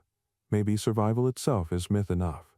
You eat quietly, the fire's glow flickering across faces red from wind and wonder. Outside, the sea lies still, gleaming beneath a bruised sky. For now, it belongs to the frost, but you know that one day soon it will wake and all that stillness will break apart in thunder. You close your eyes, listening for that first crack, and realize the truth Vikings must have always known. Every silence is just a storm holding its breath. By morning, the world is too bright to look at. The night's wind has polished the snow into mirrors, and when the first sunlight spills over the horizon, it slices straight through your eyelids. You squint, blink, curse, and then laugh, because everyone else is doing the same. Hands shielding their faces, stumbling like half-blind travelers who angered the sky. The light doesn't warm, it burns. Snow blindness, you realize, is nature's cruelest joke. One mainstream historical fact. Norse explorers knew about it centuries before modern medicine gave it a name. They called it snowblinda, and described it as the sun's revenge. The quirky tidbit that proves their genius: Vikings carved crude goggles from bone or wood, narrow slits that reduced glare, the same trick Inuit hunters used across the world. The scholarly debate still rages, appropriately under harsh light. Did these Norse goggles arise from direct contact with Arctic peoples, or was it parallel invention born of shared desperation? Either way, right now you'd trade half your dignity for a pair. The march today feels like punishment from the gods. Every step throws up flares of white fire that sear your vision. Shadows vanish, perspective collapses. You could walk in a circle for an hour and never know it. The snow looks flat, but it hides dips and ridges that launch you forward like a bad joke. The man ahead of you stumbles into a drift up to his chest and laughs hysterically. Blinded and half buried. "I'm exploring vertically now," he yells. No one even bothers to pull him out. You just wait for him to crawl back, still laughing. The line trudges on. You tear a strip of fur from your cloak and tie it across your eyes, leaving a thin slit between folds. Instantly the world sharpens, a trickle of shadow and shape returns. You can finally see the rhythm of snow dunes, the flicker of spears against sky. It's crude, but it works. You grin, proud of your invention, until someone points out that you look like an angry walrus trying to start a fashion trend. You bow dramatically, nearly tripping in the process. The laughter helps. It always does.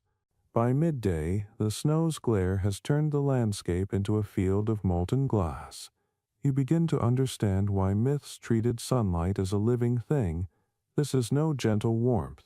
It's a predator. You remember reading that Viking sailors navigated by sunstones, crystals of calcite that refracted hidden light even in cloudy skies. Some scholars believe they used them on land too, tilting them to track the sun's invisible path when their eyes failed. You try to imagine holding one now, watching the rainbow flicker through it like a secret compass. Maybe that's why they saw magic everywhere. Because when survival depends on tricks of light, you start respecting every shimmer. Hours pass, and your head pounds. The air tastes metallic again, the way it does before storms. You realize your pupils must be constricted to pinpoints from all the glare. When you blink, ghost images dance across your vision, blue and green shapes that won't fade. The sky above is painfully pure, and for a moment, you think you see movement within the sunbeam itself, like threads weaving and unweaving, as if the light is alive. You shake your head, half convinced it's fatigue, half certain it's some cosmic reminder that humans weren't built for this much brightness. Finally, as evening drags its long blue cloak across the snow, the pain eases. The light softens, shadows return, and the landscape stops pretending to be divine. The fire in your eyes fades to a dull ache. The men sit in a loose circle, passing around a skin of mead, each of them squinting like owls in daylight. Someone mutters, "We walked through the sky today, and everyone nods, too tired to argue. You look at the horizon where the sun sinks behind a ridge, the last rays bleeding through frost haze. It's beautiful again, mercifully so. As night falls, you lie back in the snow, the warmth of exhaustion spreading through your limbs. Above you, the stars pulse faintly, and for the first time in days you can look at them without pain. Your vision still shimmers with faint ghosts of the day's brightness, as if a fragment of the sun followed you into darkness. You smile at that thought. Maybe it's not blindness at all. Maybe it's memory. The Vikings probably felt the same when they called it the sun's mark, a reminder that light, like courage, always leaves a scar. You close your eyes, still seeing faint halos behind your lids, and drift toward sleep knowing you've survived another lesson the North likes to teach. Even brilliance can burn, and even pain can illuminate dot. You wake to the sound of shouting, but it's not alarm or anger, it's bargaining. Somewhere outside the longhouse, voices rise and fall in that peculiar rhythm of commerce. Bold claims, dramatic sighs, exaggerated insults. You smile before even stepping out. Only Vikings, you think, could turn survival into a marketplace. When you push aside the fur curtain, the scene hits you like a fever dream. The frozen lake below has transformed overnight into a sprawling market. Dozens of tents and sleds dot the ice, bright scraps of cloth flapping in the pale sunlight. Smoke drifts from cook fires, dogs bark. Somewhere, a lute plays a tune so stubbornly cheerful it feels like defiance. One mainstream historical fact: winter trade fairs really did happen in the Norse world. Temporary towns built on frozen rivers where merchants from all over Scandinavia met to exchange goods. The quirky tidbit that always delights historians? Some were set directly on ice because frozen surfaces offered neutral territory. No taxes, no turf wars, just temporary equality until the thaw. The open scholarly debate still flickers. Were these markets spontaneous or state-sanctioned gatherings policed by local jarls? Judging from the chaos unfolding below, you'd bet on spontaneous. You join the flow of people moving toward the lake, boots crunching on packed snow, breath steaming in laughter. The cold still bites, but here it feels different. Festive, alive, softened by the noise of barter. The first stall you pass sells smoked fish bundled in straw, the scent sharp and glorious. Next, a woman waves a pelt at your face so aggressively you almost buy it out of self-defense. Farther along, you see traders hawking amber beads, seal oil, carved bone combs, and slabs of frozen butter that glint like yellow quartz. Someone pours warm ale from a horn into your hands before you can even protest. You drink. It's half ice, half miracle. The market is a study in contradictions. Laughter against frost, color against monotony, life against the hush of snow. You wander between stalls, haggling for nothing in particular. A blacksmith displays tiny knives that could double as jewelry. A Sami herder offers reindeer sinew thread, stronger than any rope. Beside him, a monk from the south mutters over parchment maps, eyes wide as if the whole place is witchcraft. You sell blessings. Someone teases, only to those who pay in silence. The monk replies dryly, which earns a rare northern chuckle. You trade an old iron buckle for a pouch of dried berries and feel absurdly proud. It's not the value, it's the transaction itself, the proof that exchange still exists when everything else freezes. Maybe that's what trade was really about for Vikings, not just wealth but reassurance, a reminder that connection survived the cold. Every deal here is a tiny flame against the endless winter. By midday, the market swells. Drums echo faintly, beating warmth into the air. Dancers, if that's the right word for people hopping in heavy boots, form a circle near the fire pit, stamping to keep blood moving. You join for a while, your laughter freezing into small, invisible constellations. The wind smells faintly of roasted fish and pine tar. You catch snatches of conversation about distant coasts, rumors of traders from Roos and the British Isles who might come next season. In a world that feels isolated by ice, talk of other lands feels like oxygen. As the light fades, the market begins to unravel. Traders pack their sleds, fires hiss out, and the lake exhales faintly as if relieved to be alone again. You linger at the edge, watching reflections of torches shimmer on the ice. For a moment it looks like the stars have fallen to earth to join the trade. You smile, thinking how commerce here is its own kind of religion, faith that spring will come, that people will return, that warmth isn't gone forever. You turn back toward the longhouse, pouch of berries in your hand, boots crunching through frost.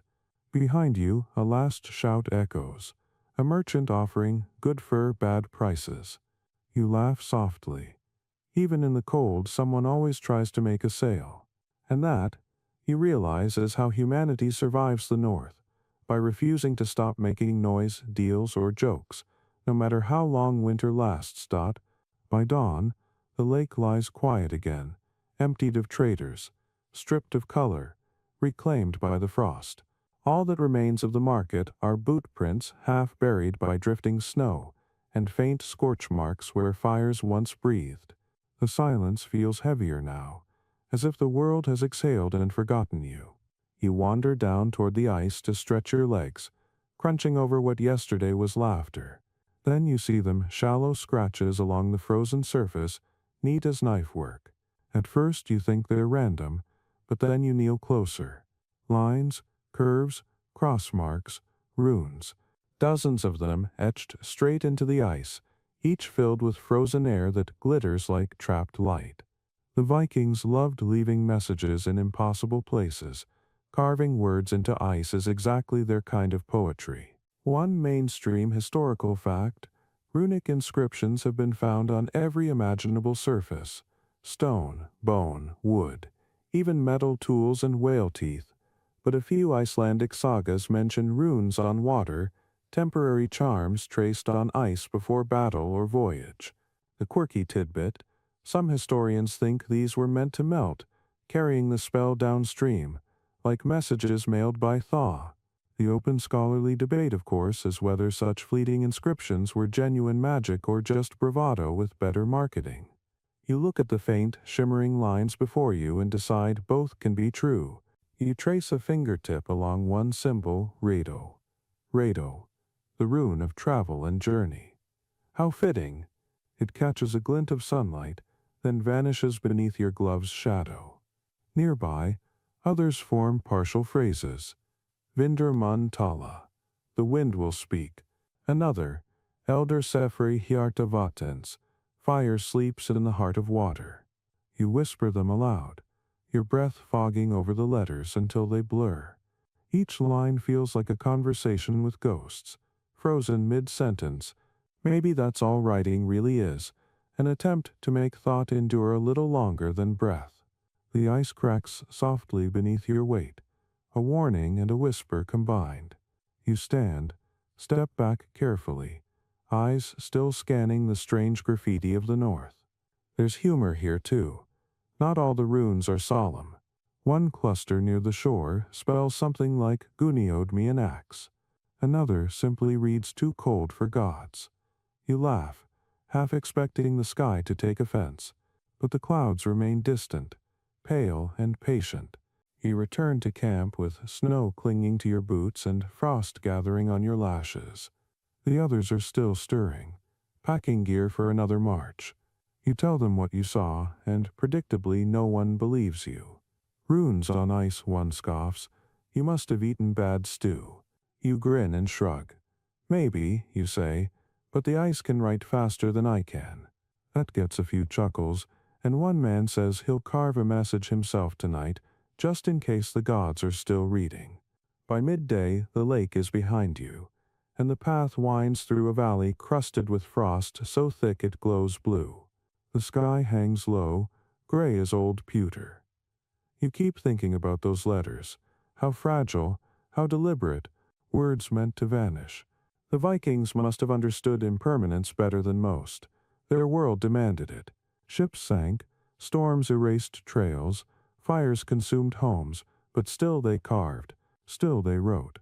Maybe that's the point to speak, knowing the silence will swallow it anyway. As dusk approaches, the wind picks up again, carrying faint voices that sound suspiciously like laughter. You pause, listening. The snowflakes sting your face, but you smile all the same. Somewhere beneath the ice, perhaps, those runes are still there, sealed inside winter's glass, frozen thoughts waiting for spring to finish the conversation. You whisper one last line into the dark, a mix of prayer and challenge. Remember us when you melt. The words vanish instantly, caught by wind and frost alike, but you know they landed somewhere, if not on ice, then on memory. And that, in the north, is close enough to eternity. By the next morning, even the wind has gone. The world holds its breath in a silence so dense it presses against your ears. No birds, no creaking trees, no crack of settling ice, just absence stretched to infinity. You step outside the half-buried longhouse, and the snow squeaks faintly underfoot, the only sound for miles. Every movement feels amplified, like you're walking inside a cathedral of frost. The others move slowly, speaking only in whispers, as if afraid to offend whatever sacred quiet rules this hour. The Vikings knew this silence well. Their sagas called it kald stilla, cold stillness, and they treated it with a kind of reverence. One mainstream historical fact: Norse poetry and myth often linked deep winter silence to Odin's wandering, when the Allfather left Asgard to roam unseen, gathering secrets from the world of men. The quirky tidbit tucked away in folklore: some farmers in medieval Iceland believed that if you shouted into such silence, Odin himself might answer back with thunder, offended at being disturbed. The open scholarly debate remains whether that was superstition or early weather forecasting, but as you stand here in this unbroken hush, you don't feel like testing the theory. The air tastes clean, sterile, ancient. Your breath hangs unmoving before your face, a small ghost reluctant to vanish. You start walking toward the ridge, drawn by curiosity or restlessness, it's hard to tell which. The snow under your boots sounds like paper tearing. Every step feels like writing something private into the landscape. Halfway up the slope, you stop and turn around. The camp has shrunk to a cluster of dark dots against white infinity. The sky and ground blur together, erasing perspective. You could be standing inside the world's blank page. Something strange happens when there's no sound left. You start to hear yourself more clearly. Not the thoughts exactly, but the rhythm beneath them. Your heartbeat, slow and steady. The soft rasp of fabric brushing against fur. Even the tiny pop of ice crystals shifting in your beard. You close your eyes and realize the silence isn't empty at all. It hums, a low, endless tone that seems to come from everywhere and nowhere. The Vikings must have known it too, the deep music of the world, older than any song, the hum of existence itself. You imagine them listening on nights like this, their fires dim, their gods quiet, and understanding something you've only just begun to feel, that solitude isn't the absence of life, but its purest form. You stay that way for a long while, standing on the ridge with your eyes closed, until a faint creak breaks the trance. It's the snow settling under its own weight, reminding you that even stillness moves eventually. You smile. The illusion of silence is fragile. Life is always whispering beneath it. You turn back toward camp, and the small noises resume. The sigh of leather, the crunch of your steps, a distant cough. The world exhales again. When you return, the others look up, relieved to see you. Someone asks, "Find anything up there?" You shake your head. "Just quiet," you answer. He nods knowingly, as though that's treasure enough. You sit by the rekindled fire. It's crackled jarringly loud now, and for a moment you miss the stillness. But you also understand why the Vikings feared it and revered it both. It's too honest. In that soundless white world, there's no noise left to hide behind. No stories, no gods. Just you, your breath, and the reminder that survival means breaking silence, one heartbeat at a time. The snow starts to fall again. Softly this time, like memory returning. Fat flakes drift through the gray sky and settle on the ridgeline where the land rises in strange mounds. You almost walk past them before noticing the pattern. Too symmetrical to be natural, too deliberate to be mere hills. You brush away the fresh snow and find stone. Then another, and another. The realization hits slow and cold. You're standing in a burial field. Long, low graves stretching into the distance, marked by stones etched with half-faded runes. The Vikings buried their dead this way, under mounds shaped like ships, their souls set adrift beneath earth instead of water. One mainstream historical fact. Archaeologists have found such boat-shaped graves from Norway to Iceland, often filled with weapons, tools, and even sacrificed animals to accompany the traveler beyond.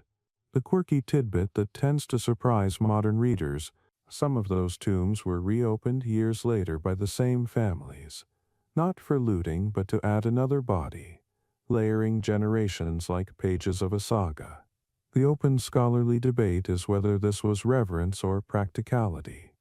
The lines between love and logistics blur easily in cold soil. You kneel beside the nearest stone, brushing frost from its surface. The carvings are shallow, worn by centuries of weather, but you can still make out fragments. Eirikur slept here beneath bright stars. May the sea carry him home. The letters are crude yet intimate. Less monument, more whisper. You wonder who carved them, what hands trembled in this same spot, what grief kept them from letting the chisel go. The air feels heavier here, not hostile, just watchful. Every gust of wind sounds like voices half buried beneath snow. The others arrive slowly, their laughter fading as they take in the scene. One man mutters a prayer, another removes his helm. The leader crouches, touches the mound's crest, and murmurs something in Old Norse words you don't quite know but understand anyway. It's the tone of respect, that soft concession mortals make to time. You all stand there for a long while, breath clouding, heads bowed. It's strange how quiet reverence feels warmer than fire. When you finally light torches, the flames cast golden halos across the snow. The graves glow in the reflection, ship-shaped silhouettes sailing through the dark. For a moment, the whole field looks alive. Hundreds of tiny suns burning briefly against the frozen night. You tell yourself it's just the flicker of light, but something deep in your chest insists otherwise. Maybe legends are born exactly this way. A small spark, a group of weary travelers, and a silence big enough to echo. Someone begins to hum. A low tune, slow and mournful. You recognize the rhythm from home, though you can't name it. The sound rolls over the mounds like fog, and the air seems to listen. The Vikings sang to their dead not because they expected an answer, but because silence deserved company. You hum along, your voice shaky at first, then steadier. It's not grief you feel, it's continuity. The understanding that you're part of the same long march, living or not, all of you heading north toward stories that refuse to end. When the song fades, snow thickens again, erasing the footprints you just made. The torches hiss, struggling against the wet flakes. One by one, you douse them and turn back toward camp. The mounds disappear behind you, swallowed by darkness and drift, but in your mind they keep glowing, a field of invisible lanterns under the ice, marking where memory outlasted flesh. You realize, walking away, that maybe immortality isn't about conquering death at all. It's about being remembered long enough for someone else to find your grave, brush away the snow and whisper, "You made it this far too." That night the cold finally drives you indoors before moonrise, and everyone crowds close to the longhouse fire until the air turns heavy with breath and smoke.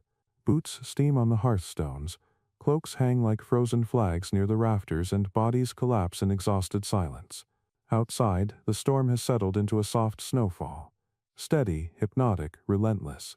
Inside, you bury yourself beneath furs that smell faintly of smoke and animal musk, and the warmth makes your eyelids heavier than iron. Sleep arrives not gently, but like a trapdoor opening beneath you. You don't dream immediately. First, you remember. The crack of frozen steel, the hum of the aurora, the wolf calls that stitched themselves into the night. Then the memories twist, melt, and become something else entirely. Familiar yet strange, the way the Vikings must have felt when their dreams tried to outsaga the sagas themselves. One mainstream historical fact. Viking cultures believed dreams were doorways between worlds, messages from ancestors, omens from gods, or rehearsals for battles yet to come. The quirky tidbit buried in old Icelandic texts, some dreamers claimed to walk out of their bodies during long winter nights, wandering invisible through snow and smoke to spy on their own futures. The open scholarly debate that keeps historians polite but divided, were these dream walks pure myth, or records of vivid sleep paralysis mixed with folklore? You, half asleep beneath your mountain of furs, feel like a test subject in both categories. At first, the dream is kind. You stand in a field of green, the idea of summer, not its reality, grass bending under a warm wind that smells like salt and honey. In the distance you see ships gliding over waves, sails bright as banners, their hulls carved with beasts that look alive. You feel the pull to follow, but when you step forward, your boots sink into snow. The grass vanishes, the sea hardens, and you're back in the cold. Except now the aurora hangs close enough to touch. It ripples like fabric, threads of green and violet winding down around you, whispering in voices too old for language. Somewhere, far behind those lights, something vast inhales. The air itself seems to bend toward it. You think you hear your name, not spoken but remembered. You wake halfway, heart pounding, but the longhouse is still, only the creak of wood, the sigh of sleepers, the slow pulse of embers. You roll over and close your eyes again, hoping for gentler visions. This time, you're sitting at a feast. Long tables stretch endlessly into shadow, and every face is someone you've known or will know. Friends, rivals, strangers with eyes that mirror your own. The mead horns never empty. The laughter is low, slow, contagious. Then, across the table, a man you can't place raises a cup and says in a voice that shakes the rafters, "You've walked far enough, rest isn't failure." When you blink, he's gone, replaced by nothing but the sound of snow tapping the roof. Outside, a gust of wind slides down the chimney and flutters the coals into brief brightness. The glow paints the room gold for an instant, and you notice how even in sleep everyone seems to share the same rhythm, chests rising and falling together, a soft communal tide. Maybe that's what the Vikings understood better than most. Survival isn't just the body's persistence, it's the soul learning how to dream in unison. Sometime before dawn, you drift again into that half-place between waking and legend. The snow outside murmurs like waves. You think of ancestors buried under drifts, their memories traveling through frost into your bones. A whisper, maybe your own mind, maybe something older, says, "Every story sleeps, but none stay asleep forever." You smile in your dream, and let the darkness wrap around you like another fur. Outside, the world exhales in slow, even breath, and for the first time all winter, the silence feels like a lullaby instead of a warning dot. Morning comes with a sound no one recognizes at first, a low groan, drawn out and alive like the world yawning after a long sleep. You sit up, listening. The air itself vibrates. Then another crack, sharp, echoing, and followed by a noise that sounds suspiciously like thunder crawling up from underground. Someone shouts from outside. You push past the fur curtain, eyes squinting against the pale light, and the sight steals your breath. The frozen sea is moving. Long, jagged seams split the horizon, spider webs of blue-black water opening where there was once unbroken white. The ice shifts in slow motion, plates rising and falling with eerie grace. It's like watching a god wake from a 1,000-year nap.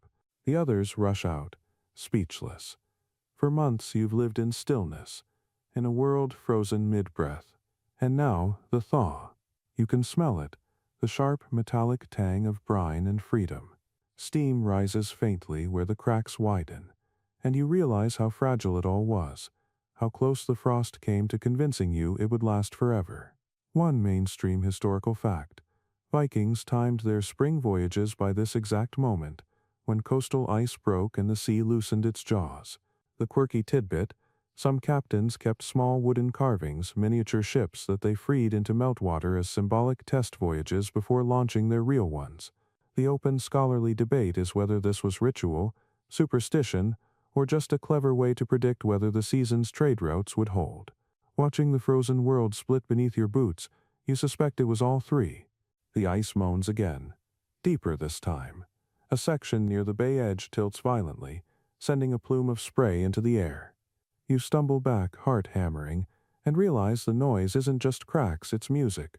Every fracture rings with a pitch. Every shifting slab adds a note. The whole sea has become a massive instrument, playing the song of its own rebirth. You laugh, half terror, half awe. Around you, the crew begins to move instinctively, gathering gear, shouting over the chaos. After so much stillness, motion feels like an addiction. By midday, the world transforms. Water glimmers between ice sheets, glittering under a sun you'd almost forgotten existed. The color alone feels scandalous, a blue so deep it looks infinite. You kneel by the edge and dip your hand in the cold bites, but beneath it there's life, real movement. Tiny waves lap against your fingers, carrying the faintest smell of kelp and salt. You close your eyes and listen to that gentle slap of water, remembering the first day you landed on these shores, when the world seemed determined to kill you. Somehow it didn't. Somehow you learned its rhythm instead. As the thaw spreads, the men work to drag the sled boats closer to open water. The sound of axes chopping ice fills the air, rhythmic and triumphant. Each blow sends fragments flying like diamonds. You join in, laughing when the spray hits your face. Feels good to break something that deserves it. Someone yells, and you can't disagree. Soon channels appear, narrow at first, then widening, the sea reclaiming itself inch by inch. The wind shifts, warmer, carrying a whisper of salt and gull cries. The sky opens to a brighter gray, hinting at real daylight for the first time in months.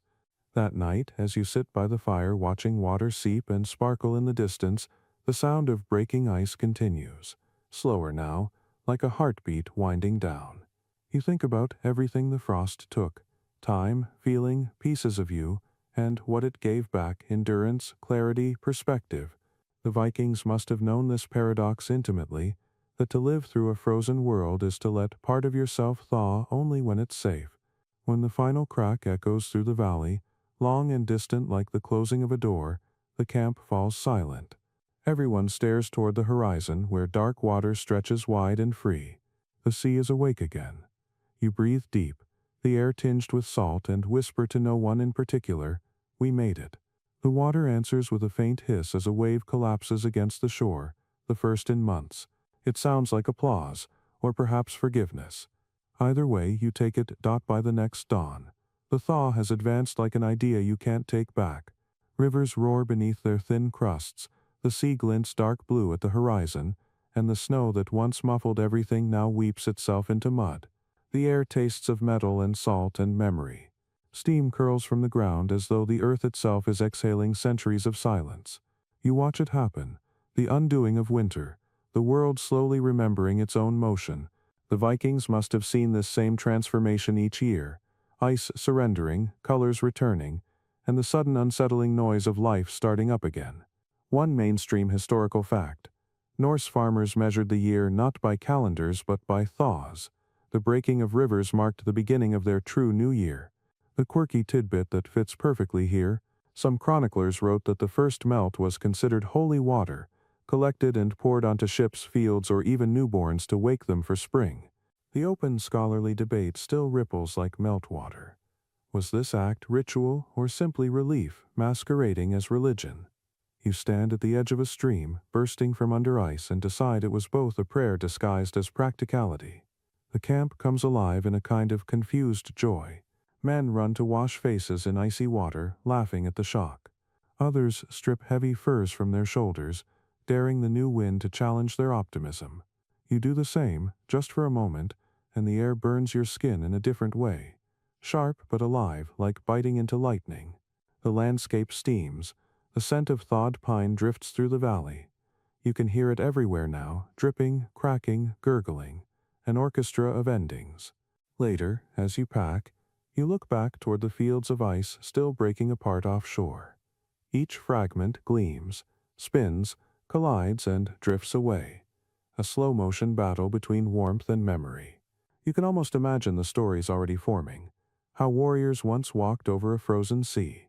How the gods tested them with storms and silence. How the ice finally let them go. It's strange how quickly hardship turns into myth the moment it ends. Maybe that's what survival really is. A story you keep retelling until it sounds noble. By midday, you and the others begin the march inland, following rivers now swollen and loud. The ground gives underfoot, sucking at boots, but even mud feels merciful after months of glassy frost. The sky breaks open, streaked with sunlight like a wound that won't close. You stop often, not because you're tired, but because everything looks unreal. The shimmer of wet stone, the sudden appearance of birds darting over puddles, the sound of trickling water that seems louder than thunder after so much silence. That night, when the fire burns low and the stars shimmer faintly through mist, you feel a different kind of stillness. Not the deadly quiet of deep winter, but the pause that comes after endurance. The body waiting for the soul to catch up. You think of how the sagas will describe this season. The ice that sang, the wolves that called, the travelers who crossed a frozen world and lived to hear it break. You smile in the dark, realizing that even now, the frost still holds a small part of you somewhere inside it, like a rune carved into water. The world has melted, but its echoes linger. The hiss of ice surrendering, the taste of salt wind on thawed air, the faint hum beneath the earth as roots remember warmth. Tomorrow you'll move on, following the rivers toward green things again. But tonight, lying beside the last campfire of the snowbound world, you whisper into the thaw, "We were here." The ground answers with a single drip of water, steady and patient, as if writing the next story already dotted. By the time another week passes, the land begins to blush again. Patches of moss push through the old snow like stubborn memories, gray rock darkens with meltwater, and the first green shoots brave the edges of streams. You stand on a rise watching it happen, almost dizzy from the unfamiliar brightness. After so long inside white and shadow, color feels like noise, soft but overwhelming. The Vikings had a word for this feeling, vorblot, the offering of spring. It wasn't just a festival, it was an exhalation, a thank you whispered to the world for remembering how to live. One mainstream historical fact: the Norse marked spring with communal feasts, sacrificing the last of their stored winter animals and sharing whatever beer or mead survived. The quirky tidbit that rarely makes the museum plaques: many also buried a piece of broken gear from the winter, an axe head, a sled runner, as tribute to the season that tested them. The open scholarly debate, still bubbling like a pot on the hearth, is whether that act was purely symbolic or a practical excuse to start fresh with new tools. You suspect it was both. You spend the morning helping build a small cairn above the campsite. Everyone contributes something: a cracked knife, a burnt cooking pot, a splinter of wood from the old fire sled. You add a strip of fur from your first torn cloak. When the pile is done, it looks like nothing and everything, a monument to all the small indignities that became endurance. The leader raises a horn of mead and pours half onto the stones, the rest down his throat. "To the frost that didn't finish us," he says. Everyone echoes the toast, voices bright with the reckless joy of people who have survived something bigger than themselves. The day warms enough that you remove your gloves and let sunlight touch your bare hands. The sensation startles you. You had forgotten that light can be gentle, that warmth can feel earned instead of stolen. Around you, others shed layers, boots unbuckling, laughter spreading like wildfire. Someone starts singing a nonsense tune about goats and gods. You join in off-key because why not? The air smells of wet earth, of beginnings. By evening, the valley glows gold. Meltwater trickles through furrows carved by boots months ago, turning them into miniature rivers. The sea beyond glitters open and restless again, gulls wheeling over its surface. You sit beside the fire one last time, watching steam lift from the thawing ground, and think of everything this winter took: time, warmth, pieces of pride, and what it gave back: clarity, resilience, a stubborn kind of gratitude. Before sleep, you walk to the cairn and press your palm to its damp stones. "We were the color in the snow," you whisper. The wind carries your breath away, but the words stay behind, humming faintly in the meltwater. Tomorrow, The journey will continue south toward green fields and stories waiting to be exaggerated around new fires. Tonight, you stay exactly where you are, surrounded by the quiet applause of dripping trees, the scent of thawed soil, and the knowledge that even the harshest winter can't hold the world forever. The stars return one by one, no longer icy but soft and golden, and you realize with a slow, certain peace that the north has stopped testing you. It's begun forgiving you instead. The morning comes slow, soft, and silver. The air no longer bites, it sighs. Mist curls over the half-melted snow like breath returning to a sleeping giant, and the world seems to hum quietly to itself content. You sit up beside the dying fire, feeling warmth instead of pain in your fingers for the first time in months. The frost on your boots has turned to dew. Somewhere nearby, a stream chatters beneath a skin of ice, as if impatient to tell the next story. Around you, the others stir, stretching, blinking into the gentle light that spills through the valley. No one rushes. For once, there's no reason to. The march is over. The season has surrendered. And so have you. Gratefully. Breakfast is laughter more than food, stories more than plans. Someone points at the horizon where the sun finally feels like the sun again, gold instead of white. Another man hums a tune too slow to be joyful, but too content to be sad. The long silence of winter has been broken, but not by noise, by calm. You sip warm mead from a horn, tasting both smoke and honey, and think of everything you've carried. Frostbite, hunger, fear, awe, friendship, the stubborn rhythm of footsteps in snow. The world has thawed, and somehow so have you. You walk down to the shoreline where the sea has regained its voice. Small waves lap gently at the ice remnants, tugging them apart like pages of an old book. The sound is hypnotic. Hush, crash, hush. A lullaby older than language. You crouch to touch the water. Its chill now tolerable, almost kind. The reflection that looks back at you is thinner, older, maybe wiser. The Vikings used to say that every journey changes your face because it teaches your bones something your words can't describe. You finally understand what that means. Behind you, the camp is being packed, but without urgency. No one shouts. The wind carries soft laughter and the creak of wood. Every motion feels deliberate, ceremonial, as though everyone knows this is the last act before rest. You turn one last time to look north, the endless expanse of white-blue memory, and nod, quietly thanking it for being both adversary and teacher. The sun climbs higher, washing color across the snowfields, roses, golds, faint blues, until the landscape seems to glow from within. You take a deep breath and the air tastes of salt, pine, and renewal. You feel your heart beat slow, your shoulders loosen, your steps sink deeper into the thawing ground. The sound of the sea fades behind you, replaced by birdsong, tiny, hesitant, but real. When you finally stop walking, you find a patch of green just brave enough to exist. You lie down on it, hands folded across your chest, staring at the clouds drifting like ships across the sky. The earth is warm beneath you. The fatigue that settles isn't heavy. It's sacred. It's not collapse but release, not defeat but peace. Your eyes flutter closed as the world hums gently around you, the same rhythm that's carried you from the frozen shores to this quiet meadow. The light softens, the breeze cools, and the last thought that drifts through your mind isn't of gods or glory, it's of firelight, laughter, and the soft promise of home. The world, vast and wild, keeps turning, but you don't need to chase it anymore. You've walked far enough. The wind moves through the grass like a whispered benediction, and the sound of water somewhere nearby murmurs you toward sleep. End of script. Sweet dreams.